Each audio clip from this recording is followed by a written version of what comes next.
നമസ്കാരം. Super prime time ആരംഭിക്കുകയാണ്. കേരള രാഷ്ട്രീയത്തെ സംബന്ധിച്ച ദിശാസൂചകമായ ഒരു പകലിന് അറുതിയാവുകയാണ്. സിറ്റിംഗ് സീറ്റുകൾ മുന്നണികൾ നിലനിർത്തിയിരിക്കുന്നു. LDF ചേലക്കര നിലനിർത്തിയപ്പോൾ പാലക്കാട് 18,000-ൽ പരം വോട്ടുകൾക്ക് വിജയിച്ചുകൊണ്ട് അത്ഭുതം കാട്ടിയിരിക്കുന്നു UDF.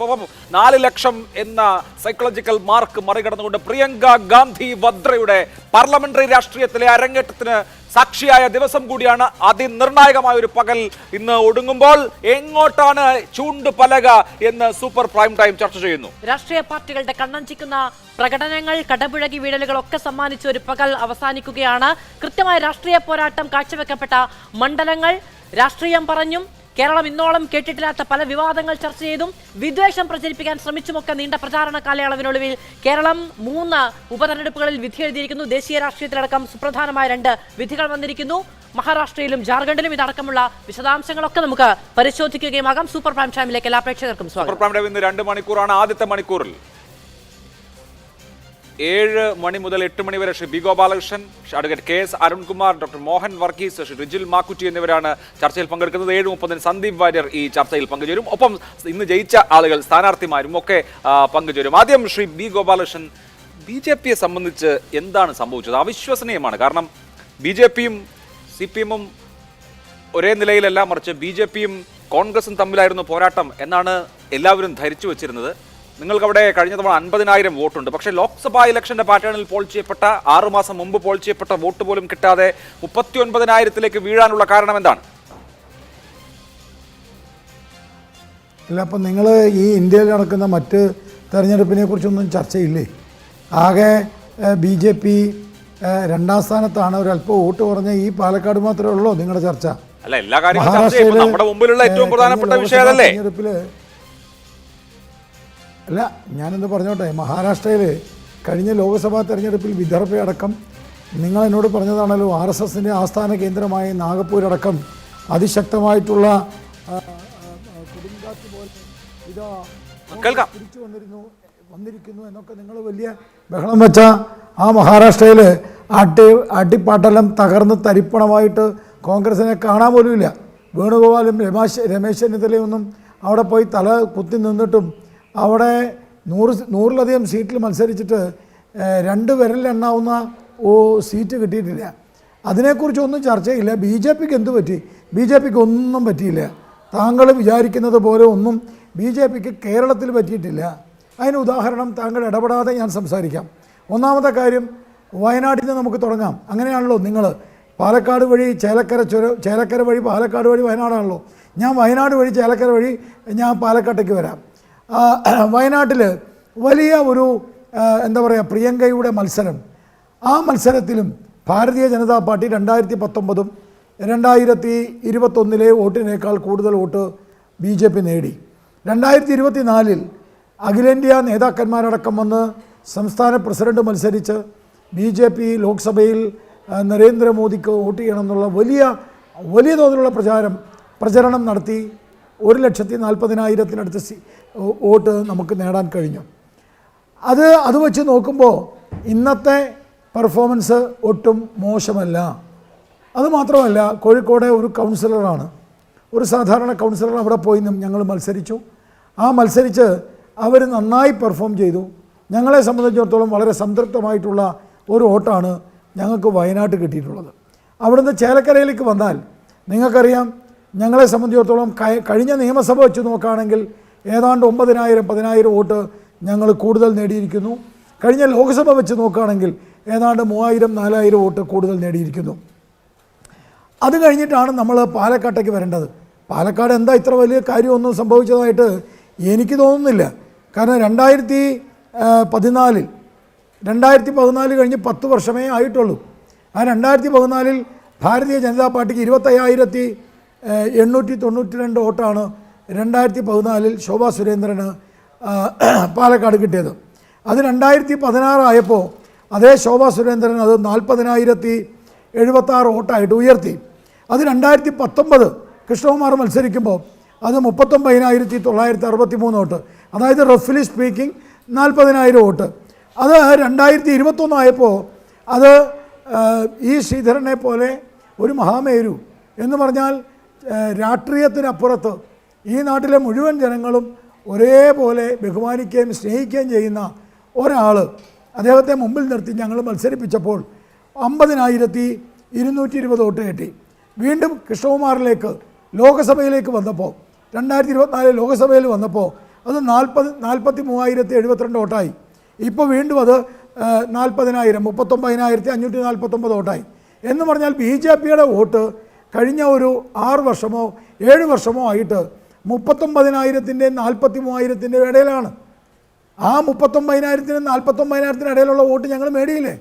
6 വർഷം കൊണ്ട് ശ്രീ ബി ഗോപാലകൃഷ്ണൻ 6 വർഷം കൊണ്ട് കേരളത്തിൽ 1000 വോട്ടിന്റെ കുറവാണ് നിങ്ങൾ വളർച്ചയായി കാണുന്നത് അല്ലേ?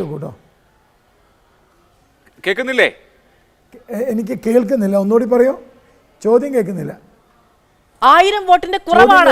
ശോഭാ സുരേന്ദ്രൻ മത്സരിച്ചപ്പോൾ മുതൽ ഇങ്ങോട്ട് ഇന്നത്തെ ദിവസം വന്ന വിധി വരെ 1000 വോട്ടിന്റെ കുറവാണ് നിങ്ങൾ വളർച്ചയായി കാണുന്നത് അല്ലേ?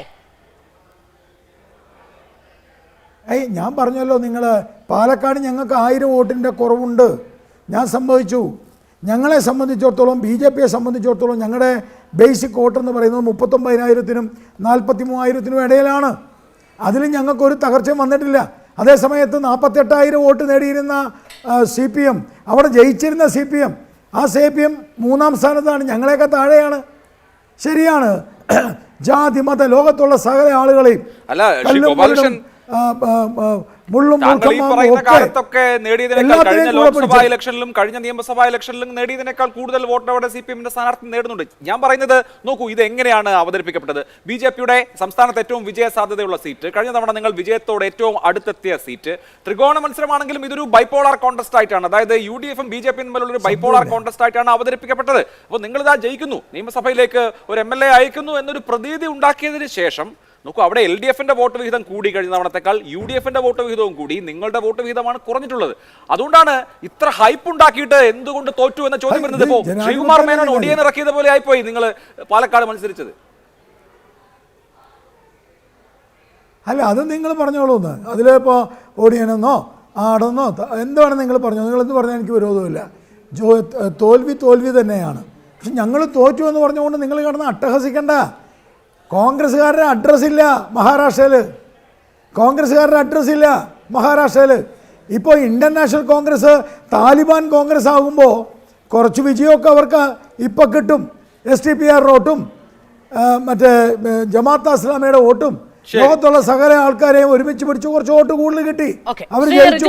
പക്ഷെ മഹാരാഷ്ട്രയിൽ ഇതേ അനുഭവമായിരുന്നു. ഇത് ശബ്ദമില്ലെന്ന്, ഇതിന്റെ ശബ്ദം ഒന്ന് കൂട്ടി വെക്കട്ടെ. അതിന്റെ ശബ്ദം കൂട്ടാം.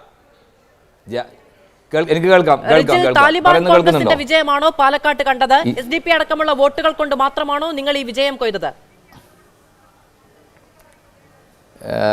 ശ്രീമതി മാധു, ഇവിടെ ഇതുപോലുള്ള BJP നേതാക്കന്മാരാണ് തീർച്ചയായിട്ടും പിന്നെ ഈ നാടിന് ഏറ്റവും വിനാശകരമെന്നുള്ളത് പാലക്കാട് ജനത കൃത്യമായി ബോധ്യപ്പെടുത്തിയത് കൊണ്ടാണ് ഈ തെരഞ്ഞെടുപ്പിൽ ഞങ്ങൾ നേടിയ വിജയം.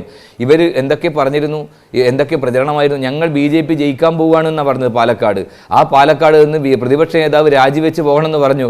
ബഹിരാകാശത്ത് നിൽക്കുന്ന ആൾ ഇന്ന് ചന്ദ്രയാനിലെത്തിയിരിക്കുകയാണ്, ആര്? BJPയുടെ സംസ്ഥാന അധ്യക്ഷൻ. ആ അവസ്ഥയിൽ എത്തിയിരിക്കുന്നു പാലക്കാട്.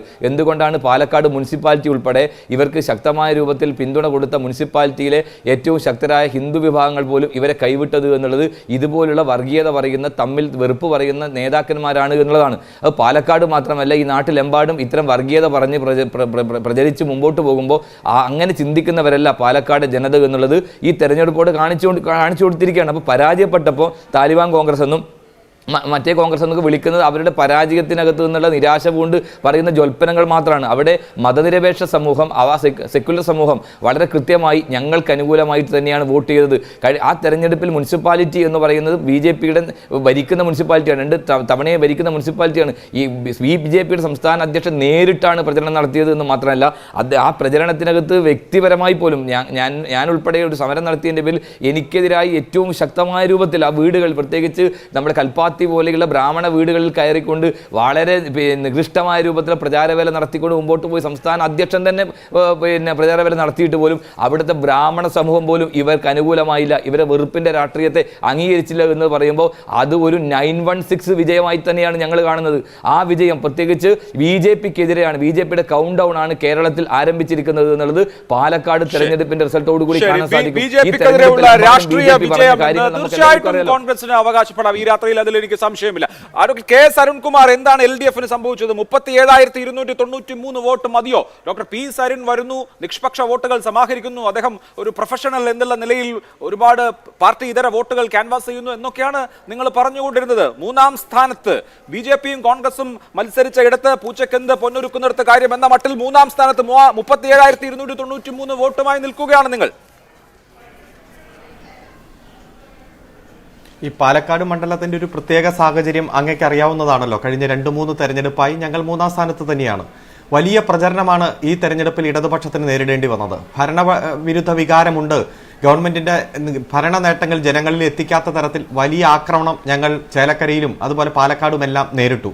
പക്ഷേ ചേലക്കരയിൽ ഞങ്ങൾക്ക് കഴിഞ്ഞ ലോക്സഭാ തെരഞ്ഞെടുപ്പിനേക്കാൾ 3000-ലധികം വോട്ട് വർദ്ധിച്ചു. ഈ പാലക്കാടും ഞങ്ങൾക്ക് 1000-ഓളം വോട്ട് വർദ്ധിക്കുന്ന സാഹചര്യമുണ്ടായി. ഇത്രയധികം കേന്ദ്രീകരിച്ചുള്ള പ്രചരണവും ആക്രമണവും വർഗീയ ധ്രുവീകരണവും ഒക്കെ നടക്കുമ്പോഴും ഒരു വോട്ട് പോലും ഞങ്ങൾക്ക് ഈ 2 മണ്ഡലങ്ങളും കുറഞ്ഞിട്ടില്ല എന്നുള്ളതാണ് ഏറ്റവും ഗൗരവമായിട്ട് കാണേണ്ടത്. പി സരിൻ സ്ഥാനാർത്ഥിയായിട്ട് വന്നപ്പോൾ പ്രധാനമായിട്ടും പ്രചരിപ്പിച്ചത് CPM-ൽ തന്നെ, പ്രത്യേകിച്ച് ഇടതുപക്ഷത്തിൽ തന്നെ പലരും കോൺഗ്രസിൽ നിന്ന് അടുത്തിടയ്ക്ക് CPM-നോട് യോജിക്കാൻ തയ്യാറായ ഒരാൾ വന്നതിൽ അനഭിമിതനാണ്, വലിയ എതിർപ്പാണ്, അതുകൊണ്ട് പലരും വോട്ട് ചെയ്യില്ല, വോട്ട് കിട്ടില്ല, വലിയ തരത്തിൽ വോട്ട് ഇടിവ് വരും എന്ന രൂപത്തിലൊക്കെയാണ് പ്രചരിപ്പിച്ചത്. പക്ഷേ ഞങ്ങൾക്ക് ഡോക്ടർ പി സരിനിലൂടെ ഒരു മികച്ച സ്ഥാനാർത്ഥിയാണ് കിട്ടിയത്. നന്നായി തന്നെ ആ സ്ഥാനാർത്ഥി വളരെ കുറച്ച് ദിവസങ്ങൾക്കുള്ളിൽ തന്നെ ജനങ്ങൾക്ക് പ്രിയപ്പെട്ടവനായി മാറി. ഞങ്ങൾക്ക് കടന്നു ചെല്ലാൻ പറ്റാത്ത മറ്റു പല മേഖലകളിലും കടന്നു ചെല്ലാൻ പറ്റി നല്ല തെരഞ്ഞെടുപ്പ് പ്രവർത്തനം നടത്തി. ഇപ്പോൾ ഞങ്ങളും BJPയും തമ്മിൽ ഒരു 2000 വോട്ടിൽ താഴെയാണ് വ്യത്യാസമുള്ളത്. ഏതായാലും 1.5 വർഷം കഴിഞ്ഞ് അടുത്ത നിയമസഭാ തെരഞ്ഞെടുപ്പാണ്. വലിയ തരത്തിൽ ഞങ്ങൾക്ക് അവിടുത്തെ ഇപ്പോഴത്തുള്ള രാഷ്ട്രീയ സമവാക്യങ്ങളിൽ മാറ്റം വരുത്താനും മുന്നോട്ട് പോകാനുമുള്ള വലിയ സാഹചര്യം ഉണ്ടായിട്ടുണ്ട്. യൂത്ത് കോൺഗ്രസിൽ നിന്ന് തന്നെ 10 പേരാണ് രാജിവെച്ച് കുടുംബസമേതം ഞങ്ങളോട് യോജിക്കുന്ന സാഹചര്യം ഉണ്ടായിട്ടുള്ളത്. അതുകൊണ്ട് ഈ ഭരണവിരുദ്ധ വികാരം എന്ന രൂപത്തിൽ നുണ പ്രചരിപ്പിച്ച് പ്രത്യേകിച്ച് പല ഉയർന്നു വന്ന വിഷയങ്ങളിലും ഞങ്ങളെ തകർക്കാൻ തരിപ്പണമാക്കാൻ നോക്കിയ BJPക്കും അതുപോലെ തന്നെ കോൺഗ്രസിനുമെല്ലാം ഒരു ചുട്ട മറുപടി കൊടുക്കാൻ ഈ ഉപതെരഞ്ഞെടുപ്പിലൂടെ കഴിഞ്ഞു എന്ന് തന്നെയാണ് ഞങ്ങൾ വിശ്വസിക്കുന്നത്, പ്രചരിപ്പിക്കുന്നത്. അതേപോലെ തന്നെ ഏതെങ്കിലും ഒരു രാഷ്ട്രീയ പ്രസ്ഥാനം തെരഞ്ഞെടുപ്പിൽ വിജയിച്ചാൽ വർഗീയ സംഘടന പ്രകടനം നടത്തുന്ന ഒരു സാഹചര്യം ഇതിനു മുമ്പ് കേരളത്തിൽ ഉണ്ടായിട്ടില്ല. ആദ്യമായിട്ടാണ് ഇന്ന് തെരഞ്ഞെടുപ്പ് പ്രചരണത്തിൽ റിസൾട്ട് വരുന്നതിന് മുമ്പ് തന്നെ ജമാഅത്ത് ഇസ്ലാമിയും പോപ്പുലർ ഫണ്ടും NDFും എല്ലാം നേതൃത്വം കൊടുക്കുന്നവർ പ്രകടനം വിളിച്ച് കൊടിയും ഉയർത്തി രാഹുൽ മാങ്കൂട്ടിന്റെ ഫോട്ടോയും വെച്ചുകൊണ്ടുള്ള പ്രകടനം നടത്തി. അത് തെറ്റായ മെസ്സേജാണ് ഈ കേരളത്തിന് കൊടുക്കുന്നത്. ഭൂരിപക്ഷ വർഗീയതയെ പല രൂപത്തിൽ ആകർഷിക്കാൻ അവർ പല രൂപത്തിൽ ശ്രമിക്കാറുണ്ട്. എന്നാൽ ന്യൂനപക്ഷ വർഗീയതയും കൂടെ നിർത്തിക്കൊണ്ട് വർഗീയ ധ്രുവീകരണത്തിലൂടെ ഒരു തെരഞ്ഞെടുപ്പ് വിജയിക്കാൻ എന്തും ചെയ്യും എന്ന രൂപത്തിലേക്ക് കോൺഗ്രസ് അതമ്പതിച്ചിട്ട് അവർ പറയുകയാണ് ഇത് മതനിരപേക്ഷതയ്ക്കുള്ള വോട്ടാണ് എന്ന്. അത് വലിയ രൂപത്തിൽ ഈ കേരളത്തിൽ ഭാവിയിൽ ചർച്ചയാകും. ഇത്തരത്തിൽ തെരഞ്ഞെടുപ്പ് വിജയത്തിന് ഇവർ സ്വീകരിക്കുന്ന അധമ മാർഗങ്ങൾ വലിയ ദൂരവ്യാപകമായിട്ടുള്ള പ്രത്യാഘാതങ്ങൾ കേരളത്തിൽ ഉണ്ടാകും എന്നതിന്റെ ഒരു തെളിവ് കൂടി ഇന്ന് നമ്മൾ ആ പ്രകടനത്തിലൂടെ കണ്ടിരിക്കുകയാണ്. ശരി, ഓക്കെ. ഡോക്ടർ മോഹൻ വർഗീസ്, 2 നിയമസഭാ ഉപതെരഞ്ഞെടുപ്പുകളെ മാത്രം എടുത്താൽ, ഒന്ന് ചേലക്കര LDFന്റെ സിറ്റിംഗ് സീറ്റാണ് LDF നിലനിർത്തിയിരിക്കുന്നു, പാലക്കാട് UDFന്റെ സിറ്റിംഗ് സീറ്റാണ് UDFും നിലനിർത്തിയിരിക്കുന്നു. ശക്തമായ ഒരു രാഷ്ട്രീയ പോരാട്ടത്തിൽ ഒരു ത്രില്ലറിൽ ഒരു 3000-ഓ 4000-ഓ വോട്ടിന് ജയിക്കും എന്ന് കരുതിയെടുത്ത് 18,840 വോട്ടിന് എന്ന് പറഞ്ഞാൽ വമ്പിച്ച വിജയം UDF സ്വന്തമാക്കുമ്പോൾ അതിന് വലിയ രാഷ്ട്രീയ മാനങ്ങളുണ്ട്, രാഷ്ട്രീയ അർത്ഥങ്ങളുണ്ട്, വലിയ അവകാശവാദം UDFന് ഉന്നയിക്കുകയും ചെയ്യാം. താങ്കൾ ഈ 2 ഉപതെരഞ്ഞെടുപ്പ് ഫലങ്ങളെ എങ്ങനെയാണ് വിലയിരുത്തുന്നത്? അതിന്റെ പ്രത്യാഘാതം കേരള രാഷ്ട്രീയത്തിൽ എങ്ങനെയായിരിക്കും? ശ്രീ അഭിലാഷൻ മാധു, ഈ 2 ഉപതെരഞ്ഞെടുപ്പുകളിൽ പാലക്കാട് നടന്നത് വൈകാരികമായ ഒരു സംഘടനമാണ്. ത്രികോണ മത്സരത്തിന്റെ പ്രതീതി ജനിപ്പിക്കുന്ന ഒരു മത്സരം തന്നെയാണ് നടന്നത്. യഥാർത്ഥ ത്രികോണ മത്സരം എന്നതിനെ തന്നെ വേണമെങ്കിൽ അന്തിമ വിശകലനത്തിൽ കൂട്ടാവുന്നതേ ഉള്ളൂ. അവിടെ രാഹുൽ മാക്കൂട്ടത്തിന്റെ വിജയത്തെ എങ്ങനെയാണ് മാൻഡേറ്റിനെ നമ്മൾ ഇന്റർപ്രറ്റ് ചെയ്യുന്നത്? അവിടെയാണ് വിഷയം. അത് രാഷ്ട്രീയ കക്ഷികൾ ഇന്റർപ്രറ്റ് ചെയ്യുന്നത് പോലല്ല, ഒരു സ്വതന്ത്ര നിരീക്ഷക സ്ഥാനത്ത് നിന്നുകൊണ്ട് ഇന്റർപ്രറ്റ് ചെയ്യുന്നത്. ഇവിടെ ഒരു പോസിറ്റീവ് ഒരു ഇൻറ്റൻറ്റ് ഉണ്ട്, വോട്ടേഴ്സിന് നെഗറ്റീവ് ഇൻറ്റൻറ്റ് ഉള്ള കാര്യങ്ങളുമുണ്ട്. ഇവിടെ നെഗറ്റീവ് ഇൻറ്റൻറ്റ് ആളിക്കെത്തിക്കാൻ വേണ്ടിയുള്ള പ്രചരണ മാർഗങ്ങളാണ് 2 ഭാഗത്തും ഉണ്ടായത്. BJPയുടെ ഭാഗത്തു നിന്നും LDFന്റെ ഭാഗത്തു നിന്നും വലിയ തോതിലുള്ള ആക്രമണമുണ്ടായി, പെട്ടി വിവാദമുണ്ടായി, മറ്റ് വിവാദങ്ങളുണ്ടായി. ഈ വിവാദങ്ങളാണ് യഥാർത്ഥത്തിൽ പാലക്കാട് തിരഞ്ഞെടുപ്പിൽ സംസാരിച്ചത് മുഴുവൻ വിവാദമാണ്. ആ വിവാദമുണ്ടാക്കിയാൽ കോൺഗ്രസിന് പങ്കുണ്ടില്ലെന്നല്ല പറയുന്നത്. അപ്പം മൂന്ന് കക്ഷികളും പ്രധാനപ്പെട്ട മുന്നണികളും വിവാദങ്ങളെ ഇരയാക്കിയാണ് പാലക്കാട് വോട്ട് തേടിയത്. അപ്പൊ ഇവിടെ പാലക്കാട്ടെ ജനം അതിൽ ഒരു കക്ഷിയെ എല്ലാവരും പാർട്ടിയാകുന്നു. പക്ഷേ അവിടെയാണ് അതായത് ത്രികോണ പോരാട്ടം തന്നെ പാലക്കാട്ട് നിന്ന് ഉറപ്പിച്ചെടുത്ത ഏകപക്ഷീയമായ 2 റൗണ്ടിൽ മാത്രമാണ് BJPക്ക് പറയുന്ന ഒരു നേട്ടം കൈവരിക്കാൻ കഴിയുന്നത്. ഏകപക്ഷീയമായ വിജയം എങ്ങനെയാണ് കോൺഗ്രസിന് സ്വന്തമാക്കാൻ കഴിയുന്നത്? പാലക്കാടിന്റെ ചരിത്രത്തിലെ തന്നെ വലിയ ഭൂരിപക്ഷം സ്വന്തമാക്കിക്കൊണ്ട്. തീർച്ചയായും ശ്രീ മാധു ഏകപക്ഷീയമായ വിജയം കരസ്ഥമാക്കാനുള്ള കാരണമെന്ന് പറയുന്നത് തീർച്ചയായും BJPയുടെ അടിസ്ഥാന വോട്ടിൽ വന്ന ഒരു കുറവാണ്. ശ്രീ B. ഗോപാലകൃഷ്ണൻ പറഞ്ഞു, ഞങ്ങൾക്ക് 37,000 മുതൽ 40,000 വരെ അടിസ്ഥാന വോട്ടുണ്ട്, സമ്മതിക്കുന്നു. ഈ അടിസ്ഥാന വോട്ടിന് ഉപരിയായി വോട്ട് പിടിക്കാൻ ഭാരതീയ ജനതാ പാർട്ടിക്ക് കഴിയാത്രത്തോളം കാലം ഇലക്ട്രൽ സപ്പോർട്ട് ബേസിനെ ഇലക്ട്രൽ സീറ്റാക്കി മാറ്റിയെടുക്കാൻ BJPക്ക് കഴിയില്ല. അത് പാലക്കാട് മാത്രമല്ല, എവിടെയും കഴിയില്ല. പാലക്കാട് കഴിയാത്തത് മറ്റിടങ്ങളിൽ കഴിയുമെന്ന് വിശ്വസിക്കാനാവില്ല. BJPക്ക് ജൈവികമായ വളർച്ച ഉണ്ടായ ഒരു സ്ഥലമാണ് പാലക്കാട്. ഇതുവരെയുള്ള കണക്കുകൾ ശ്രീ B. ഗോപാലകൃഷ്ണൻ തന്നെ പറഞ്ഞ കണക്കുകൾ അങ്ങനെ തന്നെയാണ്. 29% ശോഭാ സുരേന്ദ്രൻ മത്സരിച്ചപ്പോൾ ലഭിച്ച 29% 35% മാറ്റി വലിയ തോതിലാണ് ഒരു വിജയ പ്രതീക്ഷ നൽകിയത് ശ്രീധരൻ.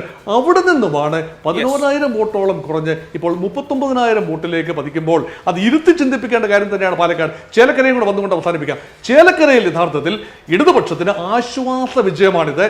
39,400 വോട്ടിൽ നിന്നും കേവലം 12,000 വോട്ടിലേക്കുള്ള പതനം സംഭവിച്ചു എങ്കിൽ പോലും അവിടെ തലയുയർത്തി നിൽക്കാൻ കഴിയുന്നു, പിടിച്ചു നിൽക്കാൻ കഴിയുന്നത് ഒരു വിജയം ബെൽറ്റിലുള്ളത് കൊണ്ട് മാത്രമാണ്. അതുകൊണ്ട് കോൺഗ്രസിനെ സംബന്ധിച്ചിടത്തോളം ഒരു നല്ല പോരാട്ടം കാഴ്ചവെക്കാൻ മറ്റൊരു സ്ഥാനാർത്ഥിക്ക് കഴിയുമായിരുന്നു എന്നൊരു വിചിന്തനം ഇപ്പോഴുണ്ട്.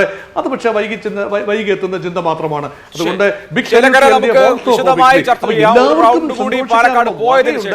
ശ്രീ B. ഗോപാലകൃഷ്ണൻ, ഇപ്പോൾ എന്തുകൊണ്ട് BJPയുടെ പാലക്കാട്ടെ പെർഫോമൻസ് ചോദിക്കുന്നു എന്ന് ചോദിച്ചാൽ, നമുക്ക് കേരളത്തിൽ BJPയെ സംബന്ധിച്ച് പാലക്കാട് ജയിച്ചില്ലെങ്കിൽ BJP എവിടെയാണ് ജയിക്കുക? ജനസംഘകാലം മുതൽ സംഘപ്രസ്ഥാനങ്ങൾക്ക് വലിയ വേരോട്ടമുള്ള സ്ഥലമാണ് പാലക്കാട് നഗരം. അവിടുത്തെ മുനിസിപ്പൽ ഭരണത്തിന്റെ ഭരണപങ്കാളിത്തം പണ്ട് മുതലേ നിങ്ങൾക്കുണ്ടായിരുന്നതാണ്. അപ്പൊ BJP ഒരു ഫാക്ടറായിരുന്ന BJP രൂപീകരിച്ചതിന് ശേഷം O. രാജഗോപാൽ ആദ്യം മത്സരിക്കുന്നു. അങ്ങനെ BJPയെ സംബന്ധിച്ച് BJPക്ക് വേരും അതുപോലെ BJPക്ക് വളരാനുള്ള സാഹചര്യവും ഒക്കെയുള്ള BJPക്ക് കൃത്യമായി പറഞ്ഞാൽ ടെക്സ്റ്റ് ബുക്ക് കേസിൽ വിജയിച്ചു വരാൻ കഴിയുന്ന സാഹചര്യമുള്ള ഒരു മണ്ണാണ് പാലക്കാട്. അപ്പൊ അവിടെ നിങ്ങൾക്ക് തളികയിൽ എന്നതുപോലെ ഒരു അവസരം കിട്ടിയിട്ട് അവിടെ ജയിക്കാൻ കഴിയുന്നില്ലെങ്കിൽ പിന്നെ നിങ്ങൾ എവിടെ ജയിക്കും?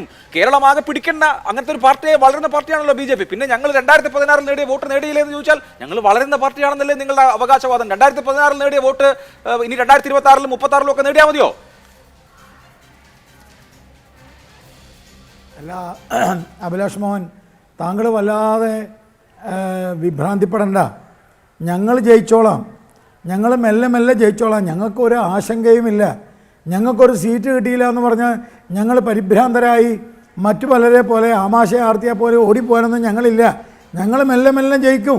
ഞങ്ങൾ ജയിക്കില്ല. ഞങ്ങൾ ഏറ്റവും വലിയ വെറുക്കപ്പെട്ട പാർട്ടിയാണെന്ന് പ്രഖ്യാപിച്ചതാണ് മാതൃഭൂമി. ഞങ്ങൾ ജയിച്ചു വരുന്നില്ലേ? ലോക്സഭയിൽ ജയിച്ചില്ലേ? ഞങ്ങൾ മെല്ലെ വരും. ഞങ്ങൾക്കൊരു ആശങ്കയുമില്ല. ഞങ്ങൾ ഇന്നല്ലേ നാളെ ജയിക്കും. പക്ഷെ ഞാൻ ഒരു കാര്യം ചോദിക്കുന്നത് താങ്കളോടല്ല. ഈ CPM-ന്റെ സാരഥിയോട് ചോദിച്ചത് നിങ്ങൾ എന്തുകൊണ്ട് 3-ാം സ്ഥാനത്ത് ആയി പോകുന്നു തുടർച്ചയായി എന്ന് ചോദിക്കുമ്പോൾ അദ്ദേഹം ചേലക്കര വഴി പാലക്കാട്ടേക്കല്ല വരുന്നത്, ഡയറക്റ്റ് പാലക്കാട്ടേക്കാണ് വരുന്നത്. എന്തുകൊണ്ടാണ് BJP തോൽക്കുമ്പോൾ മാത്രം ഈ പറയുന്ന ആക്രോശമുണ്ടെന്ന് അങ്ങേക്ക് തോന്നുന്നത്? അങ്ങേക്ക് പാലക്കാട് എന്ന് പറയാൻ ബുദ്ധിമുട്ടുള്ളതുകൊണ്ടാണോ? അല്ല, ഞാൻ തിരിച്ചൊരു കാര്യം ചോദിക്കാം. കഴിഞ്ഞ 2021 വെച്ചിട്ടാണല്ലോ നിങ്ങൾ ഈ കമ്പാരിസണൊക്കെ നടത്തുന്നത്. അങ്ങനെയാണെങ്കിൽ 2021 ചേലക്കരയിൽ അല്ലാന്ന് 2021 വെച്ചിട്ടാണല്ലോ ഈ ശ്രീധരന്റെ വോട്ട് വെച്ചിട്ടല്ലേ നിങ്ങൾ ഇതെല്ലാം സംസാരിക്കുന്നത്? ഞാൻ ചോദിക്കുന്നത് ആ ചേലക്കരയിൽ ഞാനൊന്ന് പറയട്ടെ മാധു, അതിനിടയിൽ കയറി സംസാരിക്കല്ലേ. നിങ്ങൾ ഇത്ര നേരം പറഞ്ഞുകൊണ്ടിരുന്നത് ഈ ശ്രീധരന്റെ വോട്ടാണ്.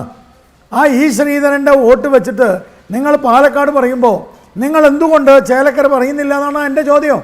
10,000 വോട്ട് ചേലക്കര കൂടി, നിങ്ങളത് പറയുന്നില്ല. 10,000 വോട്ട് BJPയുടെ 10,000 വോട്ട് കുറഞ്ഞത് നിങ്ങൾ പറയുന്നുണ്ട്. നിങ്ങൾ 10,000 വോട്ട് ചേലക്കര കൂടിയത് നിങ്ങൾ പറയുന്നില്ല. അതാണ് എൻ്റെ അടിസ്ഥാനപരമായ വിഷയം. നിങ്ങൾ 10,000 വോട്ട് കുറഞ്ഞപ്പോൾ പിന്നിലേക്ക് പോയത് അങ്ങനെ ചോദിച്ചിരിക്കുന്നു.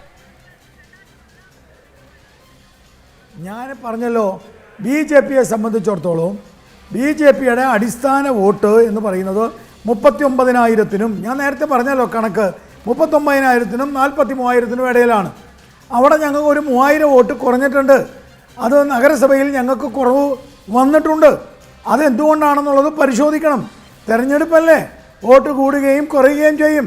എല്ലാ കാലഘട്ടത്തിലും മാതൃഭൂമിക്ക് 1-ാം സ്ഥാനം എത്താൻ പറ്റുമോ? അല്ലെങ്കിൽ ഏഷ്യാനെറ്റിന് 1-ാം സ്ഥാനം എത്താൻ പറ്റുമോ? നിങ്ങൾ 1, 2, 3 എന്നൊക്കെ പറഞ്ഞ് നിങ്ങളുടെ മാർക്കിംഗ് റേറ്റ് മാറാറില്ലേ? അതെന്താ കാരണം? അതൊക്കെ സ്വാഭാവികമാണെന്ന്. തെരഞ്ഞെടുപ്പല്ലേ, ഇതൊരു ജനാധിപത്യ പ്രക്രിയയല്ലേ. ഞങ്ങളുടെ വോട്ട് കുറഞ്ഞു, അത് ഞങ്ങൾക്ക് മനസ്സിലായി.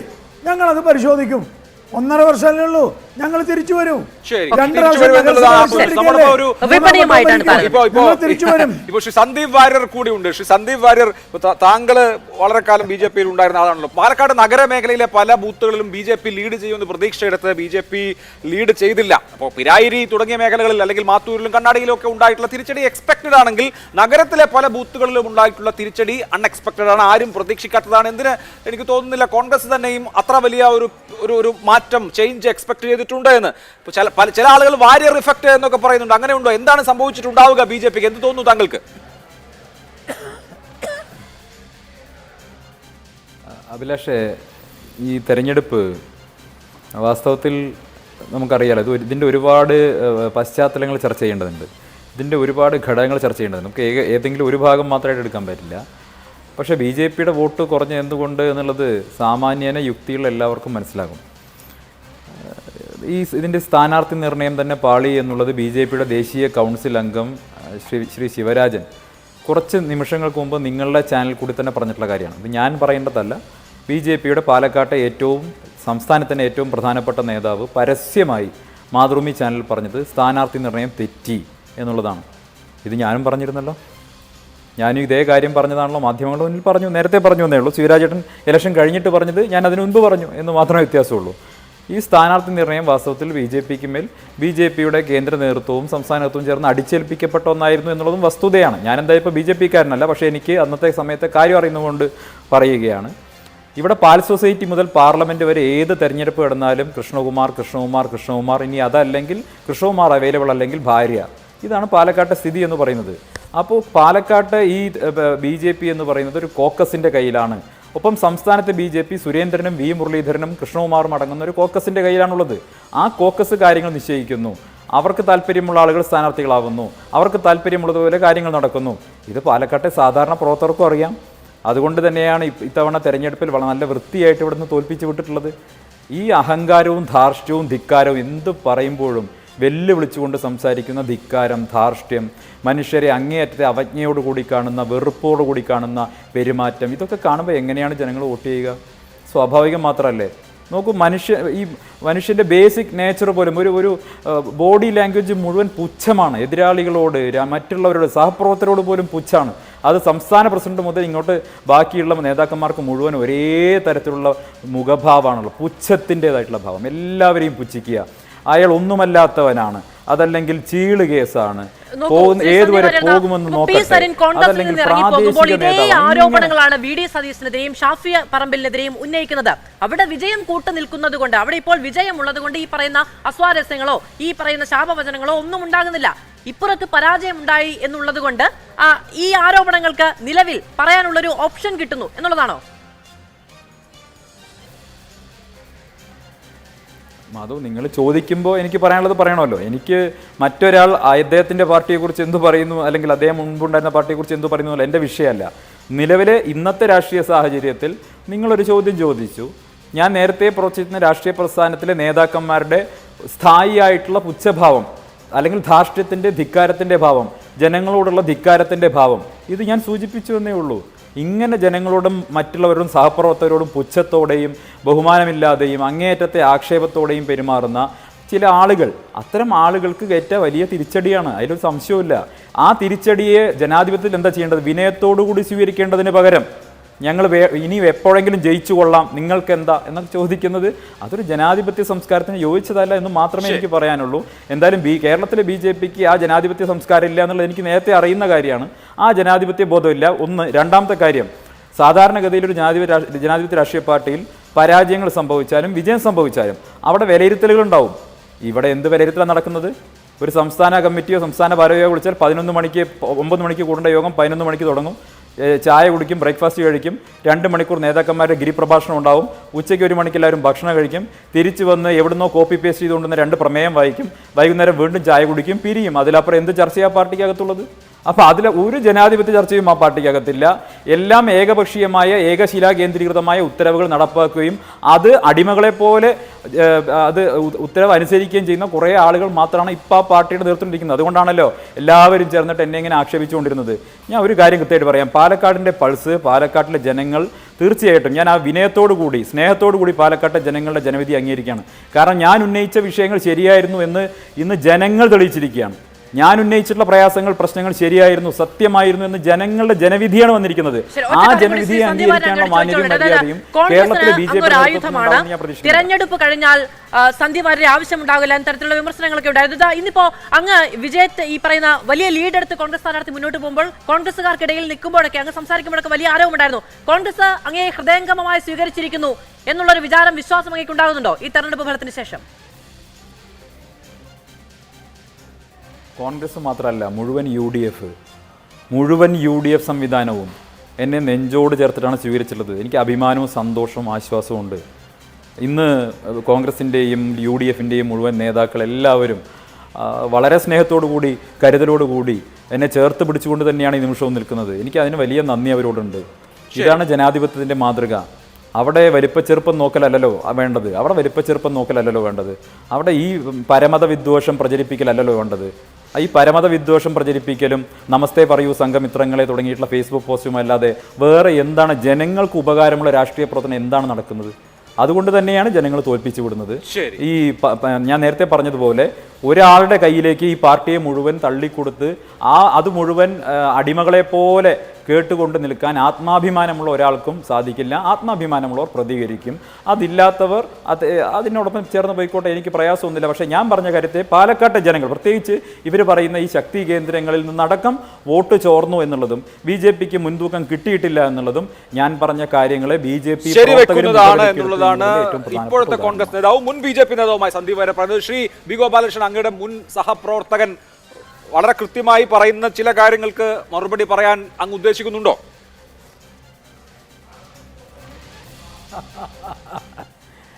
ഞാൻ ഇത്തരം കാര്യങ്ങളോടൊന്നും എനിക്ക് മറുപടി പറയാൻ വലിയ താല്പര്യമില്ല. കാരണം ജനാധിപത്യം ഒരു ദിവസം കൊണ്ട് അനുഭവിക്കേണ്ടതല്ല. ഒരു കസേര കിട്ടുമ്പം ജനാധിപത്യം നഷ്ടപ്പെട്ടു പോകുന്നു, ഒരു കസേര നഷ്ടപ്പെടുമ്പം ജനാധിപത്യം ഇല്ല എന്ന് കാണുകയും, അതേപോലെ തന്നെ ഒരു കസേര കിട്ടാതെ വരുമ്പം ബാക്കി എല്ലാവരും അടിമകളാണെന്ന് പറയുകയും, ഒരു കസേര കിട്ടാതെ വരുമ്പം അതുവരെ ചെയ്തതെല്ലാം മറന്ന് പരമത വിദ്വേഷമാണെന്ന് പറയുകയും ചെയ്യുന്ന ഇത്തരം അവസരവാദപരമായ സമീപനം സ്വീകരിക്കുന്നവരോട് അവജ്ഞയോടുകൂടി തള്ളിക്കളയാന്നുള്ളതാണ്. ഞാൻ ചോദിക്കട്ടെ, ഈ സന്ദീപ് വാര്യർ എന്ന് പറയുന്ന എൻ്റെ സുഹൃത്ത്, ഞാൻ അദ്ദേഹത്തെ അന്നും ഇന്നും സുഹൃത്ത്, കാരണം എനിക്ക് സംഘടനാപരമായിട്ട് മാത്രമേ, ആശയപരമായിട്ട് മാത്രമേ അദ്ദേഹത്തോട് വിയോജിപ്പുള്ളൂ. അദ്ദേഹത്തിന് ഇഷ്ടമാണ് അദ്ദേഹം ഏത് പാർട്ടി ചേരണമെന്ന് തീരുമാനിക്കുന്നത്. പക്ഷേ ഇന്നലെ വരെ വർഷങ്ങളായിട്ട് അദ്ദേഹത്തിൻ്റെ അമ്മ മരിച്ചു കിടക്കുമ്പോൾ ഞാൻ കാണാൻ പോയപ്പോൾ അദ്ദേഹത്തിൻ്റെ അച്ഛൻ അദ്ദേഹത്തിൻ്റെ കൈയെടുത്ത് എൻ്റെ കയ്യിലെ വെച്ച് ഇവനെ നോക്കണമെന്ന് പറഞ്ഞിട്ട്, ആ സമയത്ത് ഇത് പരമത വിദ്വേഷം പ്രചരിപ്പിക്കുന്ന ഫാക്ടറിയാണെന്ന് അറിഞ്ഞില്ലേ? അതറിയാമായിരുന്നില്ലേ? ഞങ്ങളുടെ ആരുടെയും ഫേസ്ബുക്ക് പോസ്റ്റിലോ ഞങ്ങളുടെ ആരുടെയും സ്റ്റേറ്റ്മെൻറ്റിലോ അങ്ങനെ ഒന്നും ഉണ്ടായിട്ടില്ലല്ലോ. കാശ്മീരിലെ ജനങ്ങളെ മുഴുവൻ കൂട്ടക്കുരുതി ചെയ്യണമെന്ന് കേരളത്തിലെ ഏതെങ്കിലും BJP നേതാവ് പറഞ്ഞോ? പറഞ്ഞോ? പാണക്കാട് തങ്ങളെ ഇത്ര വഴിപിഴച്ച രീതിയിൽ വികൃതമായ ഭാഷയിൽ കേരളത്തിലെ ഏതെങ്കിലും ഒരു നേതാവ് സംസാരിച്ചിട്ടുണ്ടോ?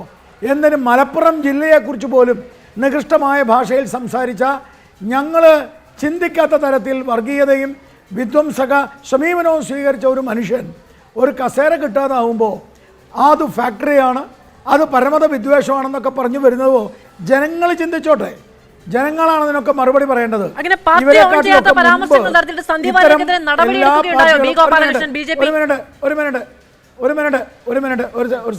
ഒരു സെക്കൻഡ് ഞാൻ ഒന്ന് തീർത്തോട്ടെ. ഞാൻ വ്യക്തിപരമായി ആരെയും ആക്ഷേപിക്കാനോ വ്യക്തിപരമായി ആരെയും എതിർക്കാനോ ഒന്നും ഞാൻ തയ്യാറല്ല. പക്ഷേ ഞാൻ ഒരു കാര്യം നിങ്ങളോട് പറയാം, ഇങ്ങനെയുള്ള ആളുകളൊക്കെ പണ്ട് ഞങ്ങളെ സമീപിച്ചതാണ്. പക്ഷെ ഞങ്ങൾക്കൊക്കെ ഞങ്ങളുടെ ഹൃദയത്തിനുള്ളിൽ ആദർശം എന്ന് പറഞ്ഞ ഒരു സാധനമുണ്ട്, ആശയം എന്ന് പറഞ്ഞ ഒരു സാധനമുണ്ട്. ആമാശയം മാത്രമല്ല. അതുകൊണ്ട് ആമാശയ ആർത്തിയുള്ള ആളുകൾക്ക് ഒരു ദിവസം കൊണ്ട് എന്തു വേണേലും എങ്ങനെ വേണേലും ഏത് വഴിക്ക് വേണേലും സഞ്ചരിക്കാം. ഞങ്ങൾക്ക് ആ ആർത്തി ഇല്ലാന്നേ, ഞങ്ങൾക്ക് MLA ആവണ്ടെന്നേ. ഞങ്ങൾ ജീവിക്കുന്നത് ഈ നാടിന് വേണ്ടിയിട്ടാണ്. ഇപ്പോൾ ആരുടെ കൂടെയാണ് ഇവിടെ ചർച്ച ചെയ്യാനിരിക്കുന്നത്? ഒരു പശുക്കുട്ടിയെ റോട്ടിൽ വെട്ടി അതിൻ്റെ ചോര തെറിപ്പിച്ചിട്ട് ഇതിൻ്റെ മതേതരത്വം വിളംബരം ചെയ്യുന്ന ആളുടെ കൂടെയാണ് ഇപ്പോൾ ഇരിക്കുന്നത്. ഈ പശുക്കുട്ടിയെ വെട്ടി വീഴ്ത്തിയപ്പോൾ ഈ മനുഷ്യനിട്ട പോസ്റ്റ് എൻ്റെ കയ്യിലുണ്ട്. ഈ പശുക്കുട്ടിയെ വെട്ടി റോട്ടിലിട്ട് മതേതരത്വം വിളമ്പിയ റജിൽ മാക്കുട്ടി എന്ന് പറയുന്ന കോൺഗ്രസ് നേതാവിന് എതിരായിട്ട് ഈ മനുഷ്യൻ പറഞ്ഞ കാര്യമൊക്കെ ഞങ്ങൾക്കുണ്ട്. അവർക്കൊന്നിച്ചു പോവാം, കാരണം പശുക്കുട്ടി പോയല്ലോ. പക്ഷെ ഞങ്ങൾക്ക് ഞങ്ങളുടെ ഹൃദയത്തിൽ നിന്ന് ആ പശുക്കുട്ടിയെ കളയാൻ പറ്റില്ല. ഞങ്ങളൊക്കെ ഈ നാടിന് വേണ്ടി, ഇവിടുത്തെ ആശയത്തിന് വേണ്ടി, ആദർശത്തിന് വേണ്ടി നിൽക്കുന്നതാണ്. പിന്നെ വിനയം വേണം, അത് ശരിയാ, വിനയം വേണം. നമ്മളെല്ലാവരോടും സ്നേഹത്തിൽ പെരുമാറണം, അതും ശരിയാ, സ്നേഹത്തിൽ പെരുമാറണം. ബഹുജനം പലവിധമാണ്. ചിലപ്പോൾ അങ്ങനെയൊക്കെ ഉണ്ടായിന്ന് വരും ഒരു പാർട്ടിയിൽ. അതൊക്കെ പരസ്പരം സംസാരിച്ച് പരസ്പരം പ്രശ്നങ്ങൾ പരിഹരിക്കണം. ഇപ്പോൾ തെരഞ്ഞെടുപ്പിൽ തോറ്റു, ആരും അഹങ്കരിക്കുന്നില്ലല്ലോ. തെരഞ്ഞെടുപ്പിൽ തോൽക്കുമ്പോൾ പാലക്കാട് തോറ്റു, നമ്മളെന്താ പറയുന്നത്? അത് പരിശോധിക്കും, അത് അന്വേഷിക്കും. അങ്ങനെയല്ലേ നമ്മൾ ഇതുവരെ വളർന്നു വന്നത്? പാലക്കാട് 2 പ്രാവശ്യം നഗരസഭ ജയിച്ചത് അങ്ങനെ തന്നെയല്ലേ? ഞാൻ ചോദിക്കട്ടെ, രാഹുൽ ഗാന്ധി അമേഠിയെ തോറ്റു, കോൺഗ്രസിൻ്റെ സ്വത്തായ അമേഠി BJP പിരിച്ചെടുത്തു, വീണ്ടും രാഹുൽ ഗാന്ധി ജയിച്ചു അവിടെ. ഇതൊക്കെ തെരഞ്ഞെടുപ്പിലുണ്ട്. മഹാരാഷ്ട്രയിൽ ഇപ്പോൾ റജിൽ മാക്കുട്ടി നേരത്തെ പറഞ്ഞു കേട്ടു, BJPയുടെ കൗണ്ട് ഡൗൺ ആരംഭിച്ചു. അങ്ങനെയാണെങ്കിൽ നിങ്ങളുടെ ഇന്ത്യയിൽ നിങ്ങളുടെ കൗണ്ട് ഡൗൺ നേരത്തെ പോയില്ലേ? എത്ര സ്ഥലത്താണ് മഹാരാഷ്ട്രയിൽ? ആകെ നിങ്ങൾക്കുള്ളത് വിരലിലെണ്ണാവുന്നതാണ്. ആകെയുള്ളത് ഒരു പന്നവേരാണ് ഈ കേരളത്തിൽ. ആ പന്നവേരിൻ്റെ ആ വേരുണ്ടല്ലോ, കേരളത്തിലെ കോൺഗ്രസിൻ്റെ വേര്, അത് ഞങ്ങൾ മുറിക്കും, ഒരു സംശയമില്ല. അത് ആര് പോയാലും ഇടവേള അത്യാവശ്യമായതുകൊണ്ടാണ് ഇടപെട്ടത്. അതിനുശേഷം നമുക്ക് ഈ കാര്യങ്ങളൊക്കെ തന്നെ പറയാം. വീണ്ടും ശ്രീ റിജിൽ മാക്കുറ്റി ഇവിടെ ഇപ്പോ പാർട്ടി വിട്ടുപോയതോ അങ്ങനെയുള്ള ചർച്ചക്കപ്പുറത്ത് നോക്കൂ, ഇപ്പോൾ നിങ്ങൾ പാലക്കാട് ജയിച്ചു. പാലക്കാട് നിങ്ങൾ ജയിക്കുമ്പോൾ 18,000-ൽ പരം വോട്ടുകൾക്ക് ജയിക്കുമ്പോൾ അതിന് ചില രാഷ്ട്രീയ കാരണങ്ങൾ കൂടിയുണ്ട്. കാരണം നിങ്ങളുടെ പ്രിൻസിപ്പൽ ഒപ്പണന്റ് റിജിൽ ഒരു സെക്കൻഡ്, അഭിലാഷ് ഒരു സെക്കൻഡ്, റിജിലെ ഒരു സെക്കൻഡ്, ഞാൻ നേരത്തെ BJPയുടെ നേതാവ് ഗോപാലകൃഷ്ണൻ പറഞ്ഞ ചില കാര്യങ്ങൾക്ക് മറുപടി പറഞ്ഞിട്ട് ഞാനങ്ങ് പൊയ്ക്കോളാം. ബാക്കി റിജിൽ ഏറ്റോളും, റിജിൽ ചെയ്തോളും. ഇവിടെ കുറിച്ച് അദ്ദേഹം പറഞ്ഞല്ലോ,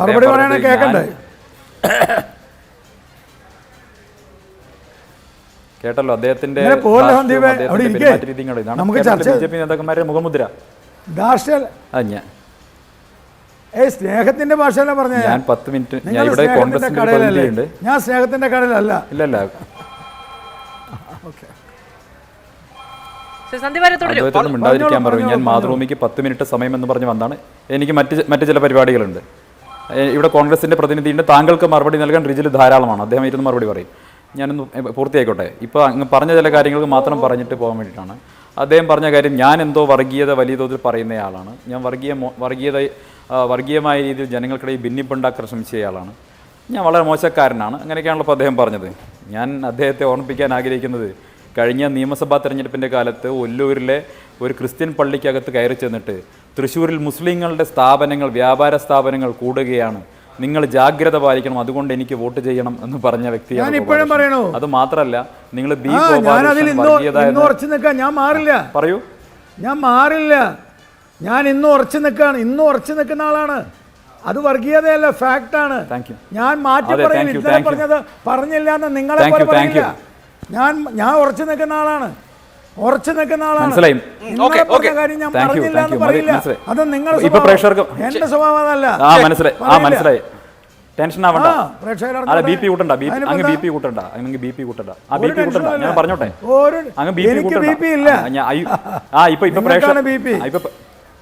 ഇപ്പൊ പ്രേക്ഷകർക്ക് മനസ്സിലായല്ലോ. ഇപ്പൊ പ്രേക്ഷകർക്ക് മനസ്സിലായല്ലോ. ഞാൻ നേരത്തെ ഉണ്ടായിരുന്നത് പരമത വിദ്വേഷം വെച്ചു പുലർത്തുന്ന ഒരു ഫാക്ടറിയിലായിരുന്നു. ഇപ്പൊ ഇപ്പൊ പ്രേക്ഷകർക്ക് മനസ്സിലായല്ലോ, പരമത വിദ്വേഷം വെച്ച് പുലർത്തുന്ന ഒരു ഫാക്ടറിയിലാണ് ഞാൻ ഉണ്ടായിരുന്നത്. അവിടുന്ന് ഞാൻ ഇറങ്ങാൻ തീരുമാനിച്ചു.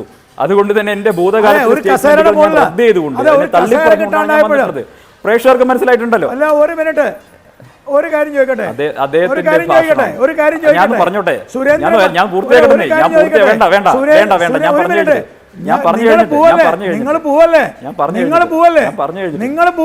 ഞാൻ പറഞ്ഞു കെ സുരേന്ദ്രൻ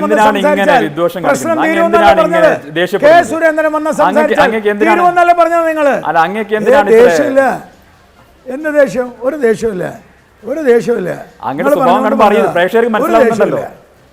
സംസാരിക്കുന്നതാണോ ഇരിക്കടോ അവിടെ പറയുമ്പോ പറയുന്ന രീതി കാണുമ്പോൾ ജനങ്ങൾക്ക് മനസ്സിലാവുമല്ലോ.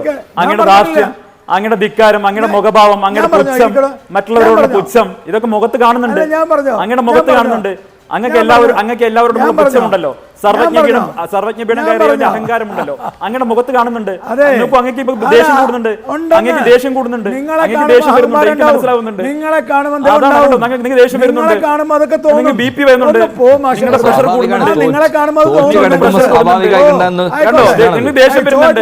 ഇതാണ് നിങ്ങളുടെ പ്രശ്നം. ഉത്തരം പറയുന്നത് ഇതാണ് വിദ്വേഷം വമിപ്പിക്കുന്ന പ്രേക്ഷകരെ, ഇതാണ് വിദ്വേഷം വമിപ്പിക്കുന്ന വർഗീയതയുടെ ഫാക്ടറി. ആ ഫാക്ടറിയാണ് ഞാൻ ഇറങ്ങി പോന്നിട്ടുള്ളത്. തൃശ്ശൂർ ടൗണിൽ മുസ്ലിങ്ങളുടെ കട കൊടുക്കുന്നത് കൊണ്ട് എനിക്ക് വോട്ട് ചെയ്യണമെന്ന് പറയുന്ന പരമത വിദ്വേഷത്തിന്റെ ഫാക്ടറി ഞാൻ ഗോപാലകൃഷ്ണൻ, എനിക്ക് അഭിമാനമേ ഉള്ളൂ. എനിക്ക് അഭിമാനമേ ഉള്ളൂ എന്ന് ഇറങ്ങി പോകുന്നത്. ഒന്ന് ഞാൻ പറഞ്ഞോട്ടെ ഗോപാലകൃഷ്ണ, ഞാൻ പറഞ്ഞോട്ടെ ഗോപാലകൃഷ്ണ, നിങ്ങൾക്ക് എന്ത് ടെൻഷൻ?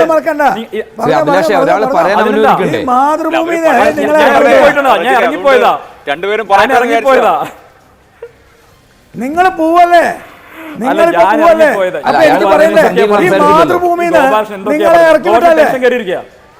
നിങ്ങളെ കൊടുക്കൂ.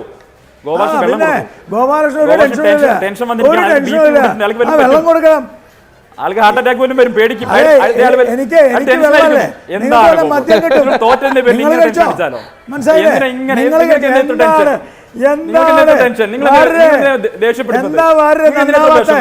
സങ്കടം കരയല്ലേ?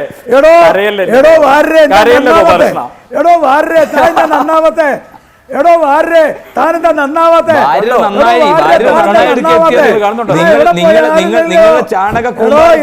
രക്ഷപ്പെട്ട് വന്നിരിക്കുക. അതുകൊണ്ട് അദ്ദേഹത്തിന്റെ നിലപാടിന് പാലക്കാട് ജനത അംഗീകാരം നൽകി.